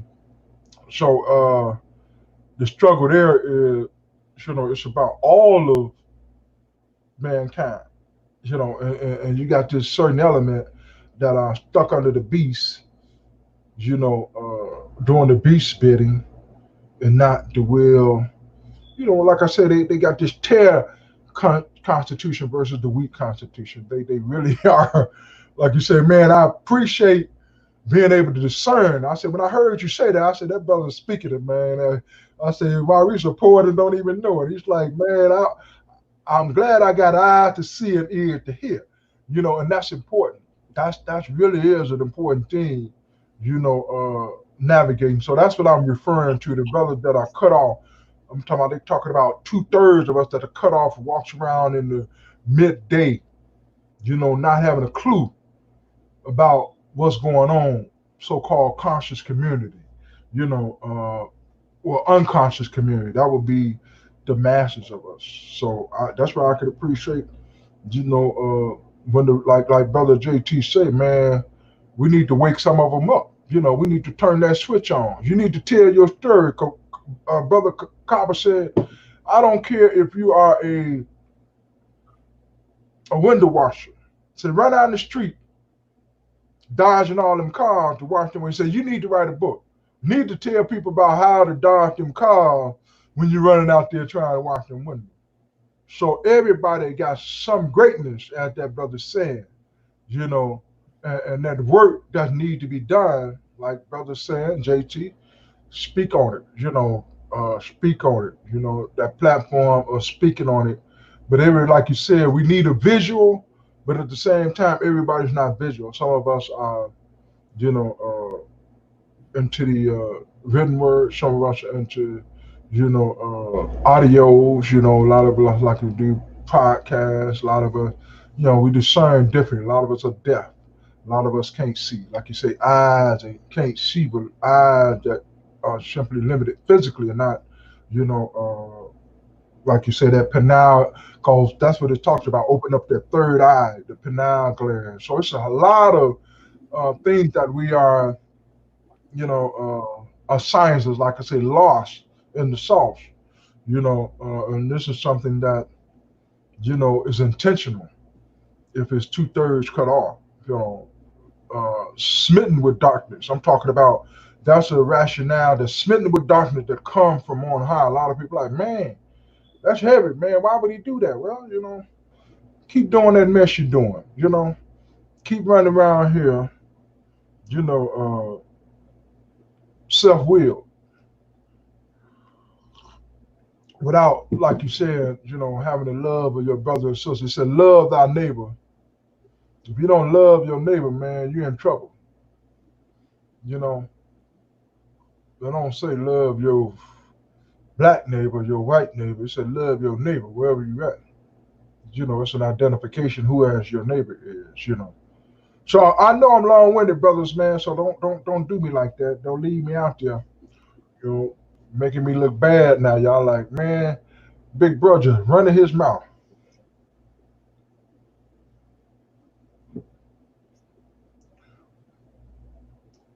What JT? What he in there cooking up something, man, or doing I'm some right music? here. I'm right here. I thought you was in the kitchen cooking, man, and getting Nah, ready nah. for. No, I'm gonna God's will. I'm gonna make some chili, some Spanish rice, something different. I might do that. Okay, okay, that's You know, right. some basic and add some cheese on it. And that my thing is like show us that we that's part of great from us, and so that's in the making. You know what I mean? So, but I would say this that and I want Maurice to hear this. I know in my Israel for a long time.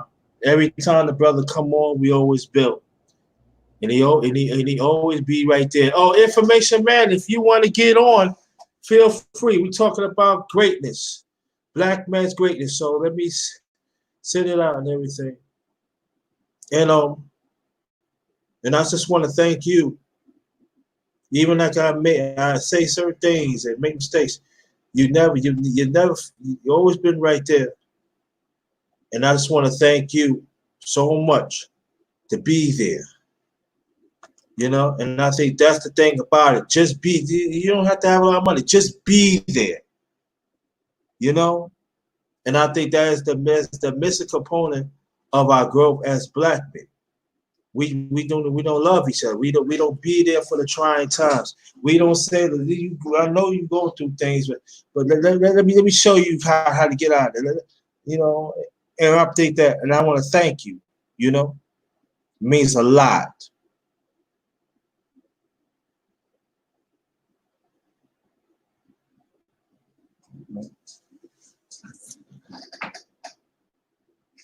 That's the beauty of, like I said, the digital numbers, the digital revolution. Here you are, New York. I'm Chicago. I'm not sure where Brother Maurice at. He's in the same town I'm in Okay, in okay. Yeah, Virginia. yeah. Virginia. Oh, check that out. Well, you down there. Yeah, you just from New York, right? And Right.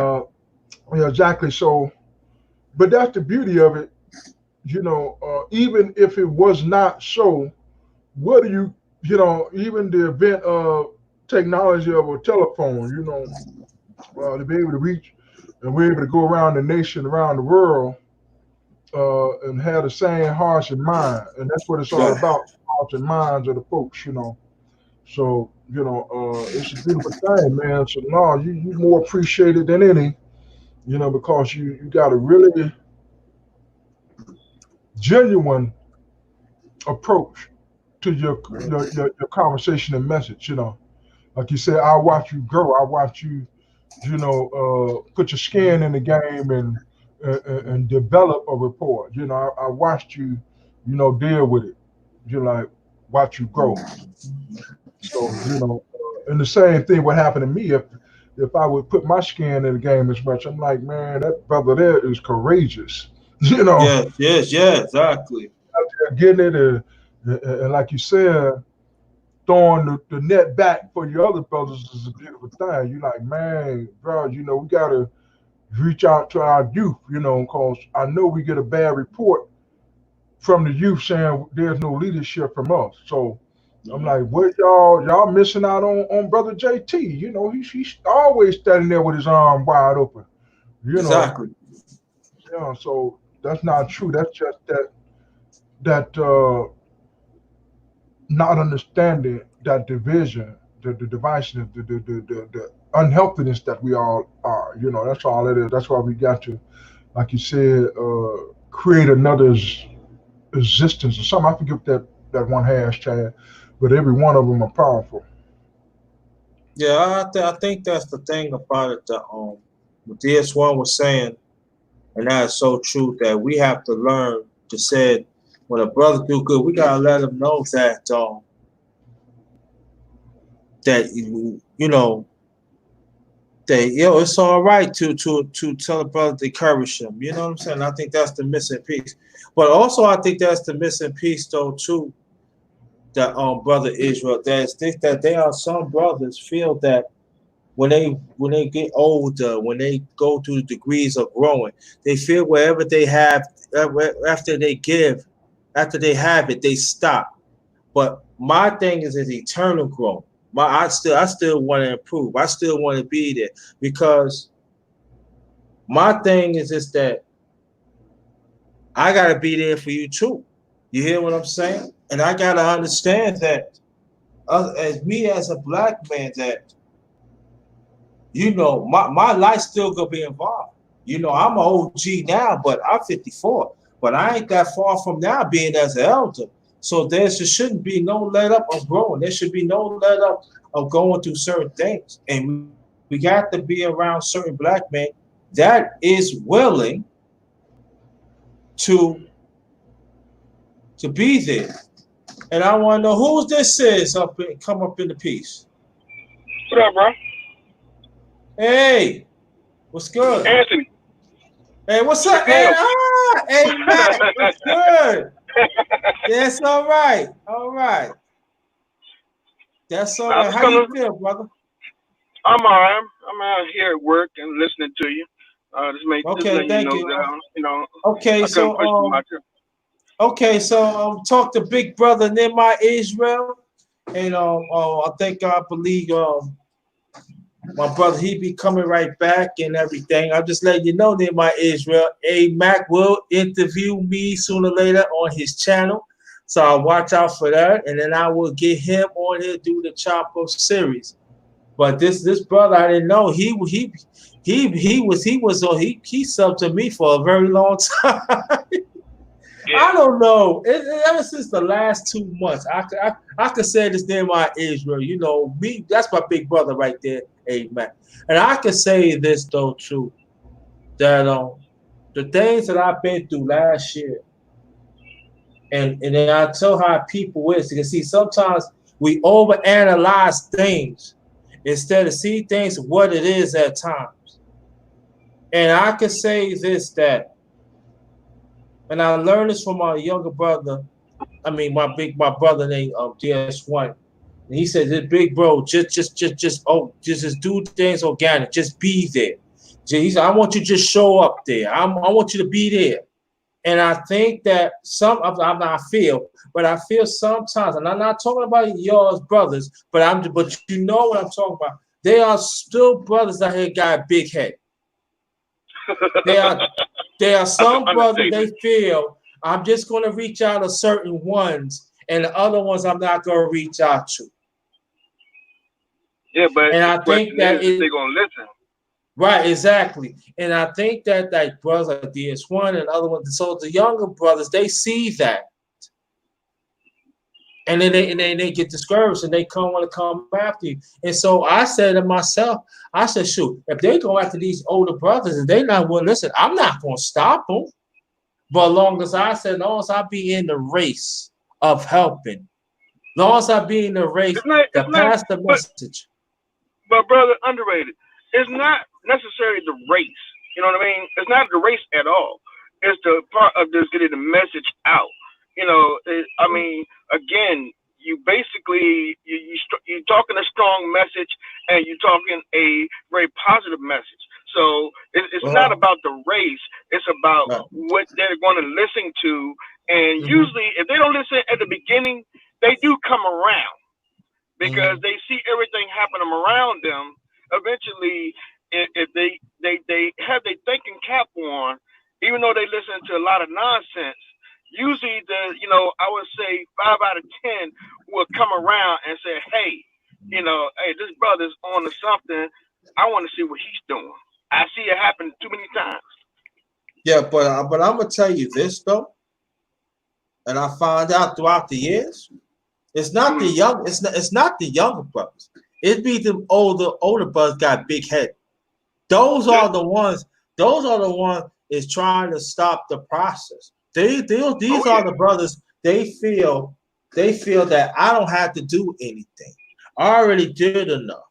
But see this when I'm talking about the race. Let me reemphasize it. When I talk about the race, I'm talking about of my journey. I want to be there for my older brother. I mean my younger brothers. I want to be there for our boys. I want to be there. I want to show up. So whatever I in the past and everything, I ain't worried about going backwards, but I want to go forward.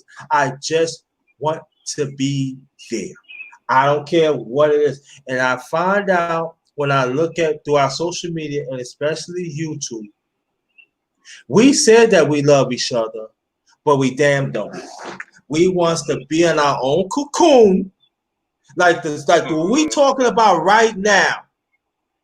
And I'm saying of any brother, they should get up here and build. But some of us, we don't, because they look at what prestige. Oh, that brother don't have it. That brother don't. He cannot give nothing to the table.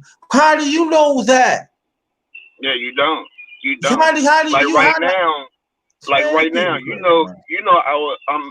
don't even know this content creator, but because she's a sister and her daughter, God rest her soul, her daughter got killed tragically. You know a little bit. We was on Bama together, and they was talking about it.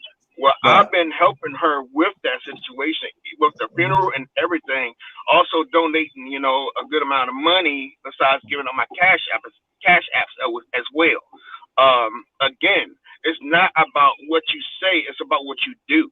You know what I mean? Right. I'm not trying to get any clout off of it or anything. That's why I haven't said the person's name. You know who the person is, but it's just the point of being about it, not just saying it or coming, look at me, or anything. You know what I mean? You're just being about who you are, period. And that's what you need to show. You know what I mean? Yeah, I just want to show up, bro. Yeah. But this is understand. but this is man's talk. So I want to hear about your greatness. Well, my grief. Your greatness. My great or my grief. Your greatness, self-greatness. I don't know. I'm a very humble person. You know what I mean? My personal goals, I have achieved. I worked hard and I achieved them. Not a lot of brothers around come from where I come from, bought an Audi A8. You know what I mean? They have not jumped out of an airplane, parachuting and skydiving, been around the world 3 times. Yeah, but again, that's for doing the work and giving back. And I'm humble enough to accept things that that I got. And I think my greatness is following God and helping people. That's my most great achievement in my life that I feel for everyone that I was able to help and I continue to help. But that's part of greatness right there. It is. Yeah.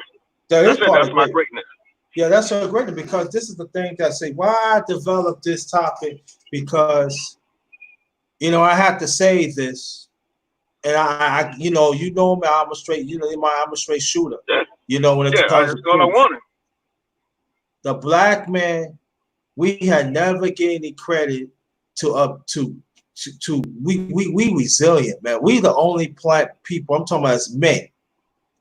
We resilient, man. We withstand of everything, man. We withstand of everything, and even it's not only the black man; it's the women too.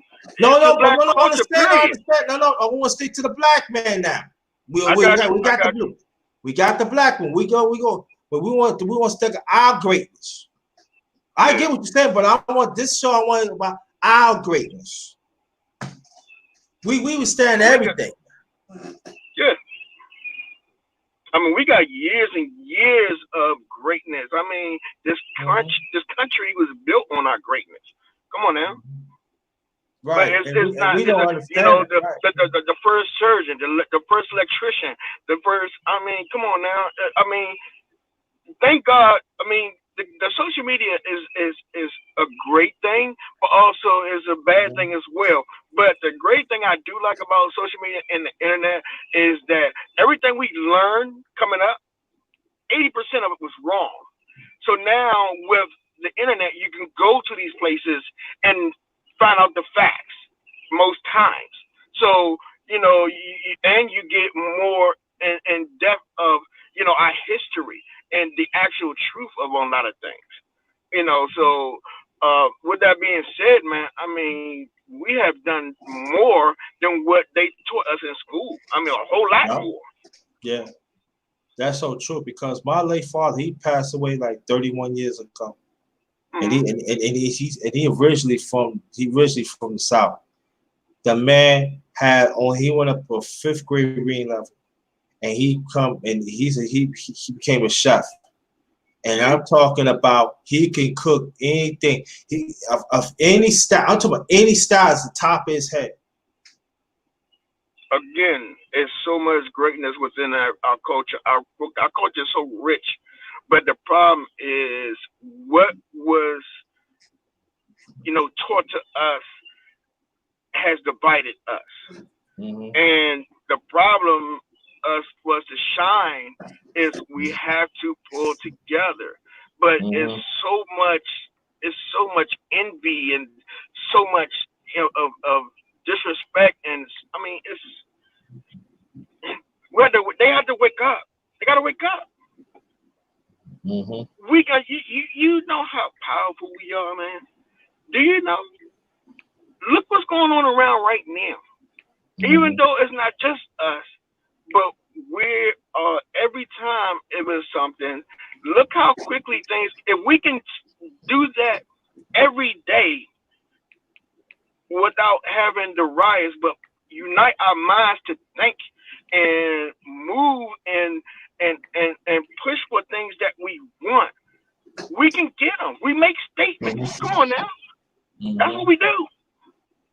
Mm-hmm. We got to get out of the individuality, man, and just stop and just for yourself.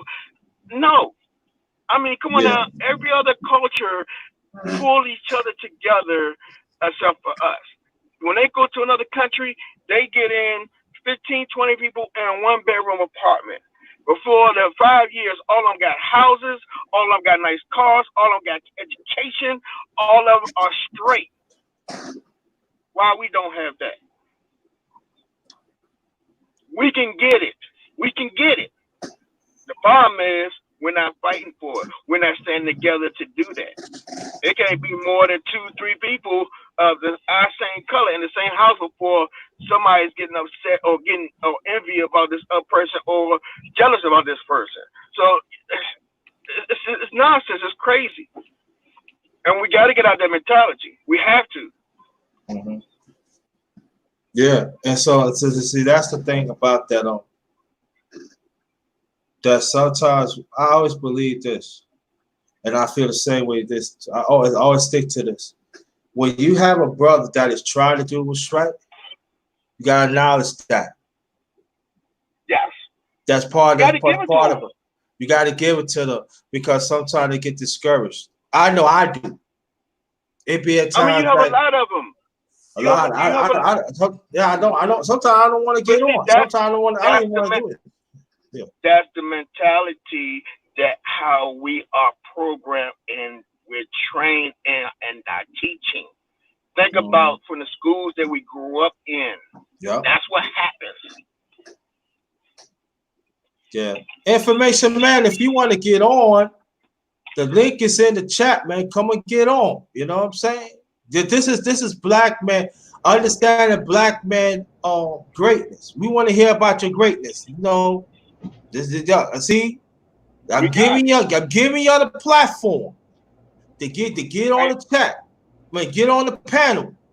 Don't hey, I'm want to about to jump oh back down in the bushes. I got to jump back down in the bushes because I'm working. okay. Yeah, be safe All out right. there, brother. I am. Thanks, man. You too. Thank you. Appreciate you. I'm waiting for you, bro. I'm waiting for you to get me on the Okay. panel. And what's your I got you. platform I before got you you. go? What's your channel before you go, brother? Say again.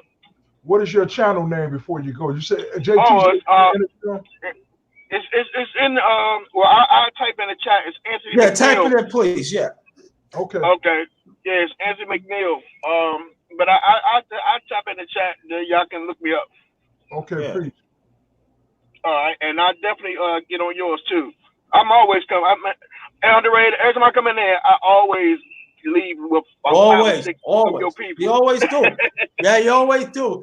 I think he's the download Undertaker. I said, oh. Yeah. All You know right, what I let me mean? get That's to what work. it's all about, man. Yeah. And that's All right, big one bro love, right brother. there. That's big bro right there near my Israel. I'll vouch for that. Okay, that's what's up. I'm gonna definitely get on. Yeah. All right, One. Peace, bro. Yeah, man. See, that's what it's all about, man. See, you see how things is, though? You see how light-minded it is, bro? It don't have to be a lot of money. You don't have to have a big house. You don't have to be stick your nose up and everything. This is real brotherhood right here.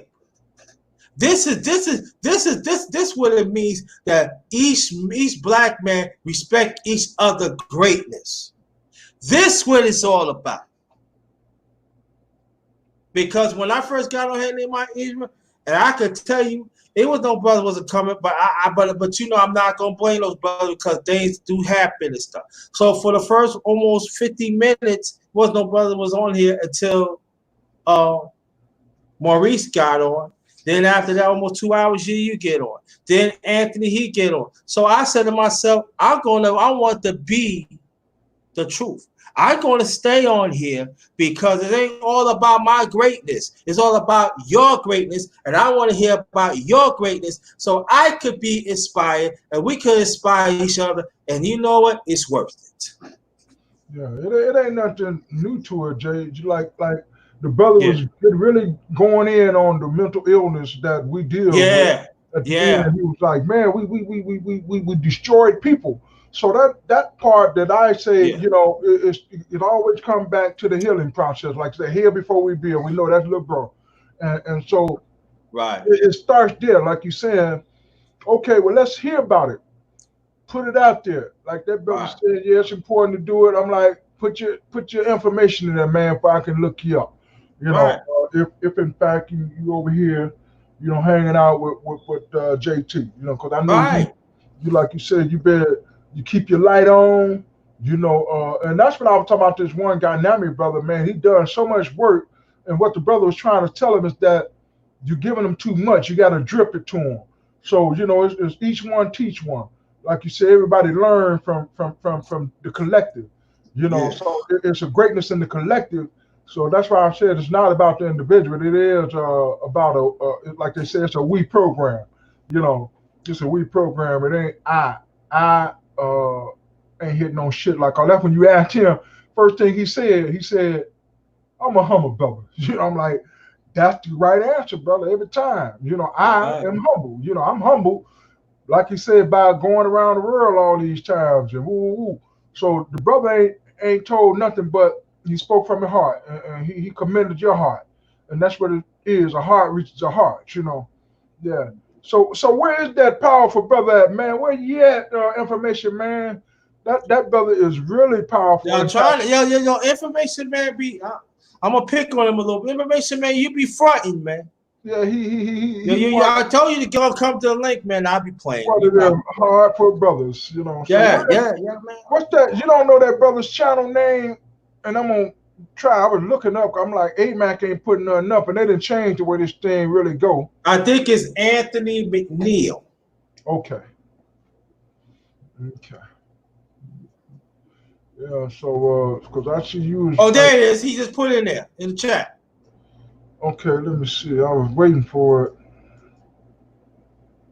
Oh, okay, there he is. Yeah, Anthony McNeil. Okay, here I am. Oh, what's up, Mark Wonderich? That's what's up? That's my LDBC brother. That's fam right there. He laughing at me. He making fun. He said, oh, there he is. I talk him up. Information, man. There it is. Okay. How you doing, man? I'm good. How's the brother doing? I'm all right. I'm a little tired. I had a live stream that I was doing on my second channel, getting on a few other issues. So I'm got something cooking. But I just wanted to come up and say this is great what you're doing. I think our greatness is internal, man. Bottom line, it's inside of us, and we just have to understand the keys of life to open up that door to unleash that which is already inside of ourselves. I think in this society, we're taught to look for something that's already inside of us. So I think we just need to tap into, and sometimes it may take a brother to mentor a young man, you know what I mean, to be able to help that young man tap into that. But I think we all have those moments in our life where we have a crossroad, or we have someone that comes into our life that inspires us, that causes us to create, to achieve greatness. That was already in us, but we just needed someone to tap it a little bit. It's in us. And so I heard what the brother was saying earlier about what other groups do, but I have to say, quite honestly, we cannot deny the fact that other groups that come over here are immigrants. We're not immigrants, so our history is different. Our experiences are different. And I know for a fact, because I lived in the most international city compared to New York and San Francisco. And I've seen other ethnic groups come to this country and they be afforded programs for housing, opportunities that we don't get. So a lot of times we have this reality that's been pushed to us that somehow these groups come over here and they live in houses together. Yeah, that's true. But we never think about, well, how did they get that house that they're living in? How are they able to come over here dirt poor from another country? Because they're getting assistance that we don't get. Matter of fact, they're riding off of laws, things that our ancestors fought for. And then we forget that a lot of these groups, when they come over here, they're told not to mess with Negroes. Okay. So there's another dynamic. There's a bigger dynamic to that than we realize. But despite what other groups are getting in assistance compared to us, look, black folks have been through slavery. We've been through Jim Crow. We've been through everything. They're trying to kill us right now in the streets. We saw we all saw what happened to George Floyd. So, but we are survivors. Black men are survivors. And JT, I put in the chat room that I don't think personally that black men get enough credit for the things that we do and what we have done in our communities. And I don't think black men who are single, you notice when you have black men that are raising their sons and daughters and their kids by themselves, you never hear black men say, like black women do oftentimes, I'm a single black man. They just simply say, I'm a father and I'm raising my kids. Mm-hmm. Right? So there's a lot of black men who are doing these things, raising their kids in and out of the home, that don't get the credit that they get. We get the same stereotype that black men are not in their kids' life. And there's black men that fight tooth and nail with child support to still be in their child's life. And nobody gives us credit for that, because it's just that you're a man. It's what you're supposed to do. But I think we need to pat each other on the back for what we are doing that does not fit the media narrative. Yeah. So I think that's part of our greatness, that despite all of that, we still rise, we still stand, we still take to action, and we can never be denied. And black men, the heartbeat of the world goes through us. Like you all were saying, look at the whole world rioting, the whole world protesting, right? Why did that happen? It was the energy of a black man. Unfortunately, the energy had to be in death, which I don't like personally. I don't like it personally either. I don't like it at all. And I'm going to tell you something else, JT, before I get off of here. Mm-hmm. I don't like this symbolicness. And I talked about this on my show, the symbolicness that's been created around George Floyd. We got people telling us to take a knee. Why are we taking knees?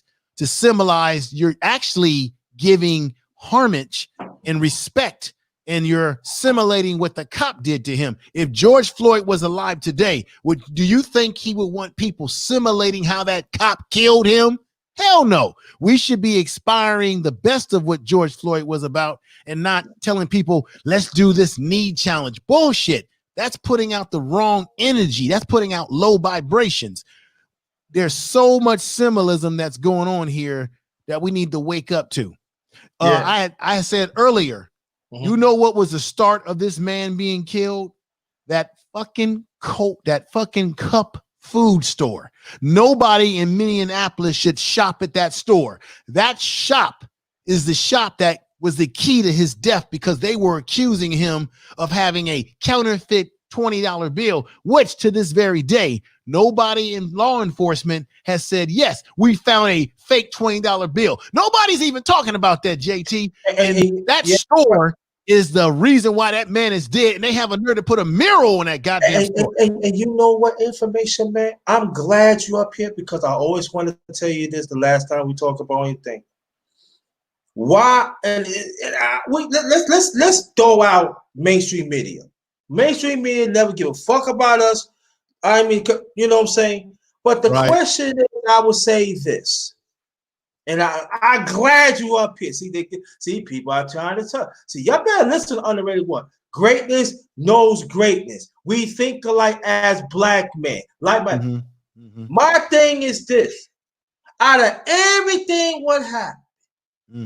You know that white cop had it in for them. We already understand that. But you never asked, did brother had a counterfeit $20 bill? Right. And why was not mentioned in the report? This is what's a trip about it, though, JT. Wait a minute, though. This is why I'm saying that store, the store owners, the people that called the police, they are just as much culpable because they knew George Floyd, just like the police officer worked in the club. And that's been confirmed. I was talking about that weeks ago before people were even talking about that it was confirmed that he did work in the club. And there was a white female who was a prior owner of that club that said that cop was a hothead when he was a security guy there. He liked to spray pepper spray on people, sprayed it on women that were having a disagreement with each other, that he was a hothead. Okay. 2, they knew who George Floyd was. So look, so for example, JT, if you got a store, and by the way, that store was known to sell past date old food. They tried to cheat people out of money. It was nasty in that store. And now I'm getting this from people that live on the ground there that have put that information out.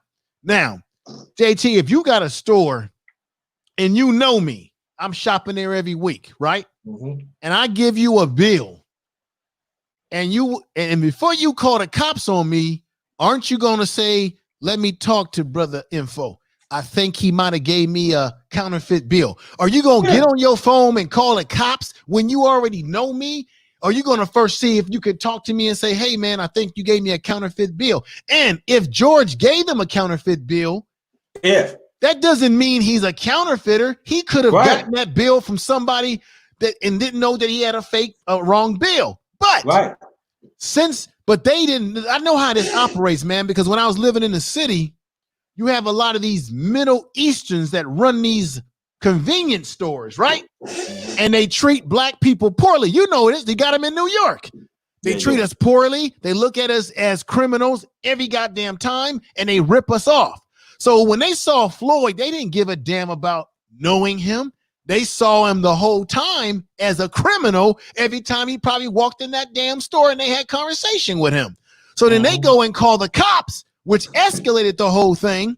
And now he dies over them saying that he gave them a fake bill, and nobody to this date, as you just said and I said, no one in the news or the police have said that George did have a fake $20 bill. This brother might have got killed over some bullshit that came out of that store, which is why nobody should shop at that store. They should be driven out of business. I think it's a disgrace. If George was alive, do you think he would want that mural of him on their fucking store sidewall when they are the perpetrators, the beginning perpetrators of his demise? Check this out. If you look at the video very carefully, one of the store owners came out because he felt guilty about what he did, right? He came out and he tried to explain stuff to the cop. And you had the one brother that was telling the cop a bum, and he told the guy from the store, you get out of here, because he knew that this motherfucker is the one that manifested this bullshit. Get that? You get that, brother JT? Yeah, I do. I ain't saying nothing, but I got it. But and I said it too. Nobody want to hear me. Nobody want to hear me. And then the one thing about that too. let's be honest here. Mhm. Why that man all of a sudden wait almost a week after he passed? Oh, yeah, they didn't get along with each other. Why you didn't say it? Why you didn't say why this was going on? Why you gotta wait a week?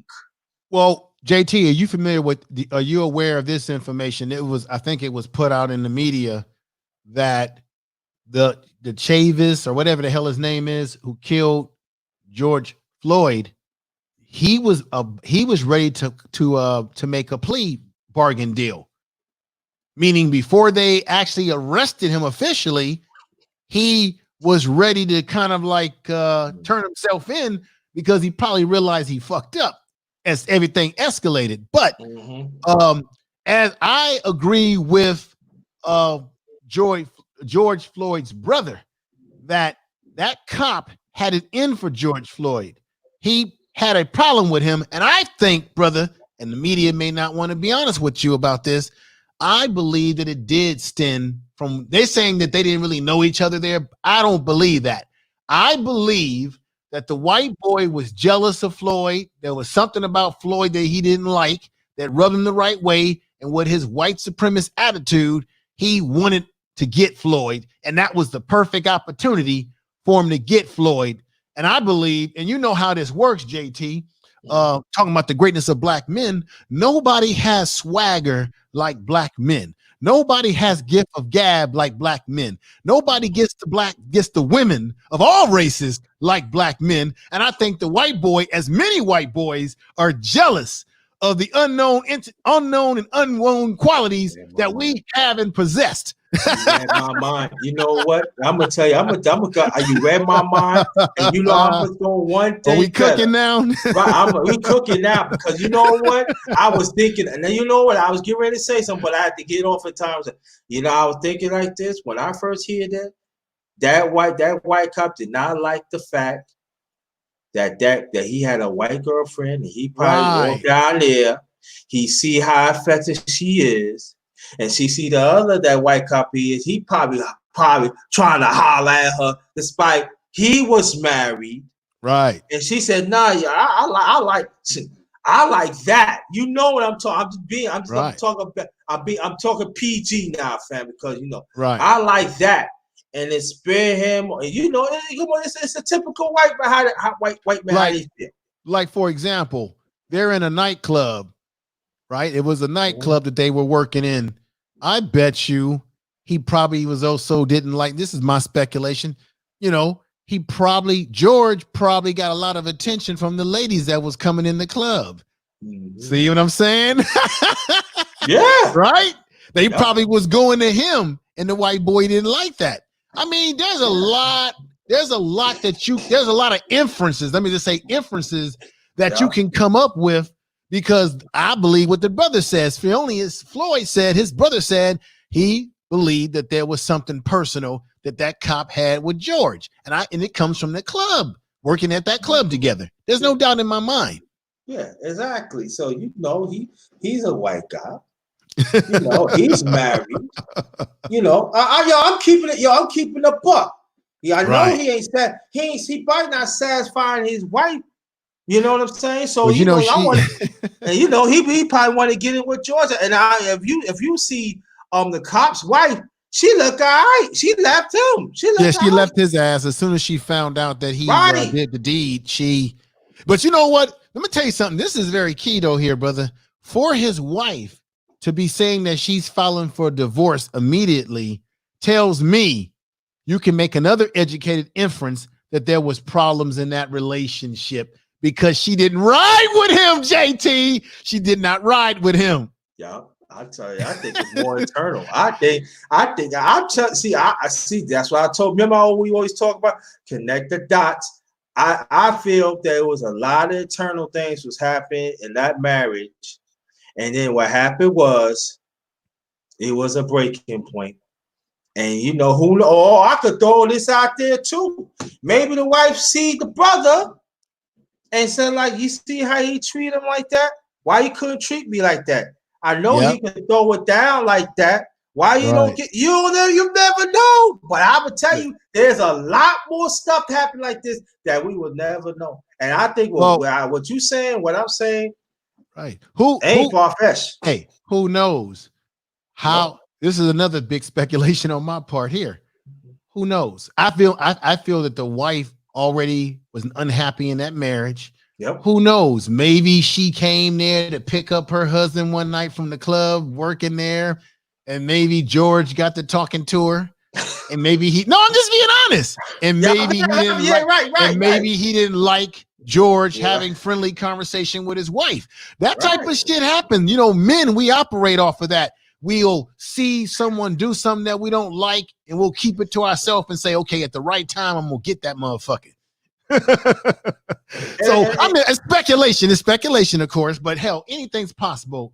But see, we gotta understand. We talk about black man's greatness, right? Right. Are we doing right? Right. Things did happen to us in the past, even through slavery, right? Right. Okay, so it's not far-fetched what you're saying. Right. It could be speculated, but come on. Black man was getting hanged for nothing because the white woman said, oh, yeah, he looked at me, kind of find out it didn't happen that way. I'm just saying. We're talking about 2020. That's right, brother. But JT, let me so JT, I'm gonna have to get off because I gotta eat a little something, brother. But I wanted to chat it up with you because you know why? I wonder how many people on these platforms right now have actually come to that thought that we've been having tonight. But I'm gonna say this again. I believe that symbolism, that mural that they put on the side wall of that store is a disgrace. Not the mural. The mural is beautiful, but I think it's a disgrace that it's on the side of their wall because that store is the epicenter that created the opportunity for this man to be killed in the way he was, in my opinion. And from what information that I've got from down that store is a nasty store. They sell people food that's expired. They rip people off. That's reported by people that live on the ground there. And I hope that people come to their senses and say, wait a minute. I want nothing to do with that store at all. With that said, brother, I'm going to get off and listen in the background. Peace to you. All right, thank you very much. Appreciate it. Shout out to information. Oh, information man. Oh, he got it. Well, but that's shout out to information, man. I want you to go subscribe to the brother. A great information at times. I do be on the platform. Oh, okay. Let me get this back. Okay. Oh, what's up, man? I'm sorry. Okay. Yeah, but like but this is the thing that we want to hear about your greatness. My greatness. Yes. Well, you know, I don't like to boast by myself, but my greatness is the fact that I was able to overcome all the odds. I'm 50 years old. I grew up at a time, like a lot of us, you know, in our generation, where they said that as a black man, you would be lucky if you made it to be 18 or 21 years old. And I beat those odds. I think my greatness is my mind. I use my mind and navigate through a lot of problems in my life in terms of I could have been a statistic, JT. I knew guys that I grew up with that are either dead in the grave or were selling drugs. So I've seen it all. I've pimps, everything. I've been around it all. And the fact that I was able to overcome the environment, because your environment can sometimes be stronger than your nature, right? And I was able to overcome that because like I said before, I had people in my life that was able to steer me in the right direction. So I think I've beaten a lot of odds, and I think that's my greatness. My mind, using my mind, thinking my way through situations, being more of a responder versus a reactor. And I think that has served me very well. I've been able, you know, when I was in school, you had these little white teachers that be telling black young men, oh, you can't do this. You ain't going to be able to achieve that and that. I broke all the odds of those within this racist educational system in this country who said I wouldn't grow up to do A, B, and C. They thought I would be a statistic, and I broke that mold. And I think that has been my greatness going forward. And my greatest greatness has been the birth of my daughter, watching her grow, being a father, being there for her every step of the way, as a man is supposed to do and will do if you have the qualities of a man. So JT, thank you for having me on. I'm going to get off a little bit. I'll watch from afar, but peace to everybody in the chat room. And thank you, brother. Let me ask you a question. Who are you going to have on later on today? Tomorrow, I've got Brother Sanchez coming on tomorrow. That's going to be a powerful show.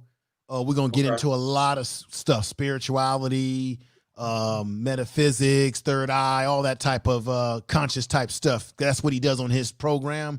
But the brother is deep. So we're gonna take it to the max tomorrow with that. That's gonna be I'm looking forward to it. So if you have time, check it out. And peace to you though, JT. Keep doing your thing. Oh yeah. Oh yeah. Yes, also, I did another underrated music talk. Okay. I want you to, as soon as it upload, I want you to check it out. You can I will. You can share it. You can share it too. There's a brother named Slim Harpo. He's a first blues man. Got a Grammy. Scratch My Back in '66 when I was born. Want you to check it out. You can share it too. Oh man, I appreciate that, man. Keep doing your thing, and peace to all your guests and everything too up here. And we got good folks in the chat room there. Take care. All right, peace. All right, that's the one and only information, man. He gonna have Brother Sanchez on. Want you to go check that out. And then my Israel, you can keep coming on. But I feel that greatness recognize greatness, and that's what it's all about. You don't have to have this. You don't have to have this. You don't have to be. That brother spoke of the mind. He talked about the heart again. He was talking about the heart. Yeah. And he started out just like all the brothers that's been on tonight. They started out humble, said, man, it's from within, So yeah, he spoke from the heart. Like you say, he ain't got no big head, about none of this. He said, man, I'm just happy to be here. That's everything. And that's what it's all about. And I think that was the key that I make sure to make this out. This is over 4 hours ago. To make sure I want the black man talk about his own greatness. To own up to it that you're great. Wherever you do, you're great. If you listen, because like I said, they start out there, and that's what I did. I mean, I did the same thing, but I immediately commended my elders, I immediately commended my teachers. I immediately commended my, brothers like yourself and my surroundings, the engagement that I have with others. Like you said, the environment. They are the ones that form, anything that I would consider great. So yeah, it is, internal, cause like they said, to do the libations, a lot of people think that it's external, that your ancestors and your youth that, like you said, that you try to inspire, it's external, but it is internal in that you commend your elders, a collective group of elders. You commend your progeny, which is the youth or whoever you're trying to reach, with your message. So your mission, your what have you, you're trying to affect their heart and mind. So it is internal, like you said, it's within you that's got to be brought out. And as they say, a leader is led, right? A leader is led, meaning that if you're out there out front, you're gonna be out there by yourself. A leader is led. You got to have the inspiration, like you said. The people that are leading that protest and riot right now is a leaderless youth, and individually they are all leaders. They're all taking their own ways, and the world is paying attention to that movement. Cause like I said, it's easy to be a leader, and then all of a sudden you are being attacked. You're dead, like a Martin Luther King or Malcolm X or any other traditional leader, or some for. So and that's what we, like I said, I get it. That young brother again, like he said, he's an elder now. You got to keep welcoming. I already knew that he was a 50-year-old, and that's why I use those reference points. He's an elder now, and he definitely, like you said, like you keep saying, as an elder, you feel like it doesn't stop. So it doesn't stop. It's like you enter into the works between 30 and 50. People that ain't, like you say, putting no work in before 50, you out the box. It's like you got to start this thing. It said come early. You really got to get busy early in life. So Yeah. that's why I said, I watched you, get in the game 5-6 years ago. Yeah. At a 40-something, middle 40s or whatever, and I know that you didn't just start there. Just you entered the conversation of these YouTube streets. Right. Exactly. So it is a process that you engage in, and it's a lifelong. It really is a matter of following the wheel or the inspiration that comes, Yeah. like I said, from those that are before and those that are after. We represent them. Yeah. Yeah. Like I told people in the chat, I'm not new to, like me and my Israel. We ain't new to this. We've been around for a minute. Yeah, I mean, I started, paying attention somewhat to the community conversations back in '04. I think '05 is when I was watching SETI and it's a couple other, guys. That was 15 years ago. So, and like you said before that, it's simply local. The activism here in Chicago, and I know New York got a strong activism, game. People, paying attention. So that's why I say between 30 and 50, you got to wake them up. You got apprenticeship from these young cats. So if you get somebody like, I hate to name names, but these young brothers, I do name because they're very respectful. Somebody like and they catch all the flack in the world. Like these young cats that are under 30. Because I know even back then, DS1 or Steve Steve was under 30. Now he's in his 30s and he really putting in that work. He really paid attention. He really, saying, okay, you're older or elder, regardless, I got a lot of respect for you. You cross him, he gonna come at you. But at any rate, he got his tutorship. So like I said, I use that name because he's one of them youth that made that transition into a warrior. Yeah, but he never changed. See, this is the thing that people else that he never changed. He always involved himself. Oh, he changed. That's what I'm saying. You gotta. Yeah, he changed, but he gotta pay attention. right. He gets stronger and stronger. Stronger. Right. Yeah. He's learned, because he's been in it so strong. His skin, he got that skin in there. He got a hellified record of the YouTube streets. So he ain't new to this, like you said. He's grown, man, and he that's why I can use his model. I can use his skill because I kind of understand he does it in his own way. Like you say, he is a very auto-chan, as they say. He really very open-minded. And he does keep it spiritual, but he's very skillful in it. He's very skillful. And that's what I mean by the youth, like I say, making those things. But yeah, man, so it's been the advice one. Like I said, I'm going to get back to this little coffee and this thing, Jay. Yeah, well, would you do me a favor? I'm ready to close this out. I think, I want you to say your last remarks, and that's it, and I close it out. Yeah, again, I'm not one, on the black and white thing. Like I said, it's a nation thing, and I'm a brother about all people. Even though I understand when you say black, that's what you reference. You referencing all. Starting with us. Like if you want to use that B1, and again, so the greatness, and I'm gonna keep going because that brother said he was talking about all the immigrants. Information man was speaking about immigrants, this and that, and about how they get up in us and how they get up over us. They come in our neighborhoods and set up a shop and woo woo woo. That thing, because he was piggybacking off of what AMAC was saying, or I think that's his name. Well, his name is something else, AMAC. And so I understand through tradition and history that was already spoken of.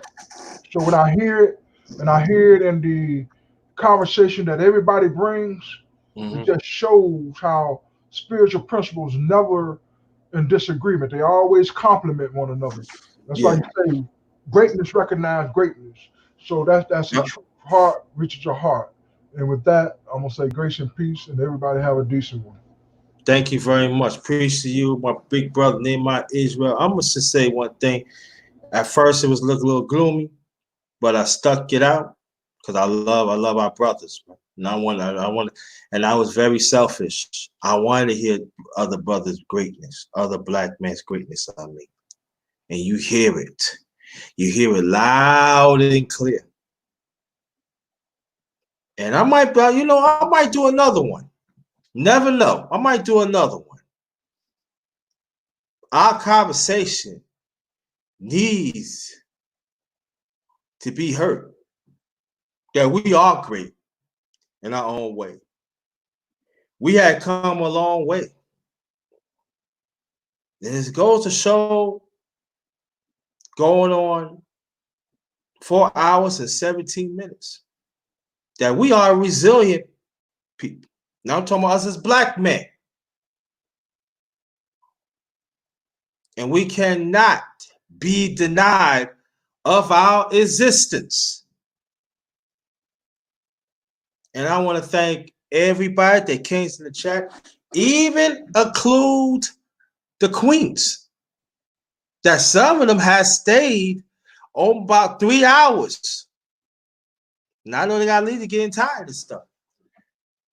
I want to thank my brother Maurice. I want to thank big brother Nehemiah Israel. I want to thank Information Man. I want to thank the brothers of the LDBC that came in early. Thank you for the support. You're great in your own way. That stands for Lions Den boxing community, also basketball community.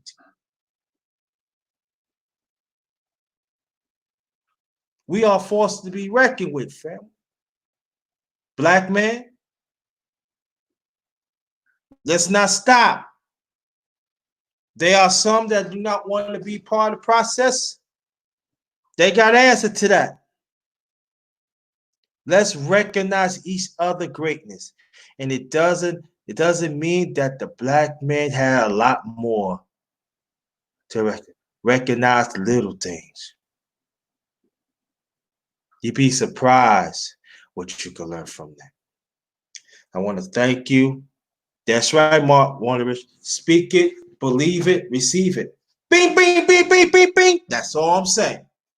On behalf of my channel, the Underrated Darkness, your truth, the underrated one, the number one grader, Chef JT.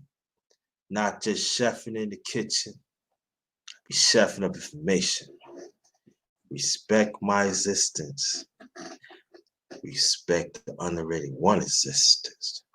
Respect the LDBC existence. Again, that stands for Lions Den boxing community, also basketball community. Our greatness cannot be stopped. Oppressed system, let me say it again, like-minded black mans around the world. Our greatness cannot be stopped. I hope one day all us as black men, our greatness will prevail. But it's still prevail right now because we still here fighting.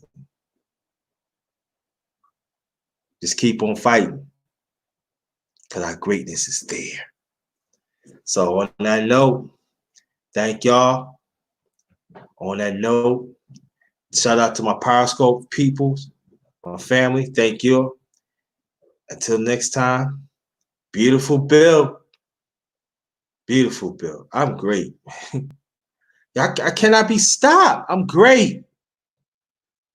I press system smiling at y'all. I'm great, man. I want beautiful minds, beautiful souls, beautiful greatness from other black men. We can't be stopped, man. That's it. This one is Ghost.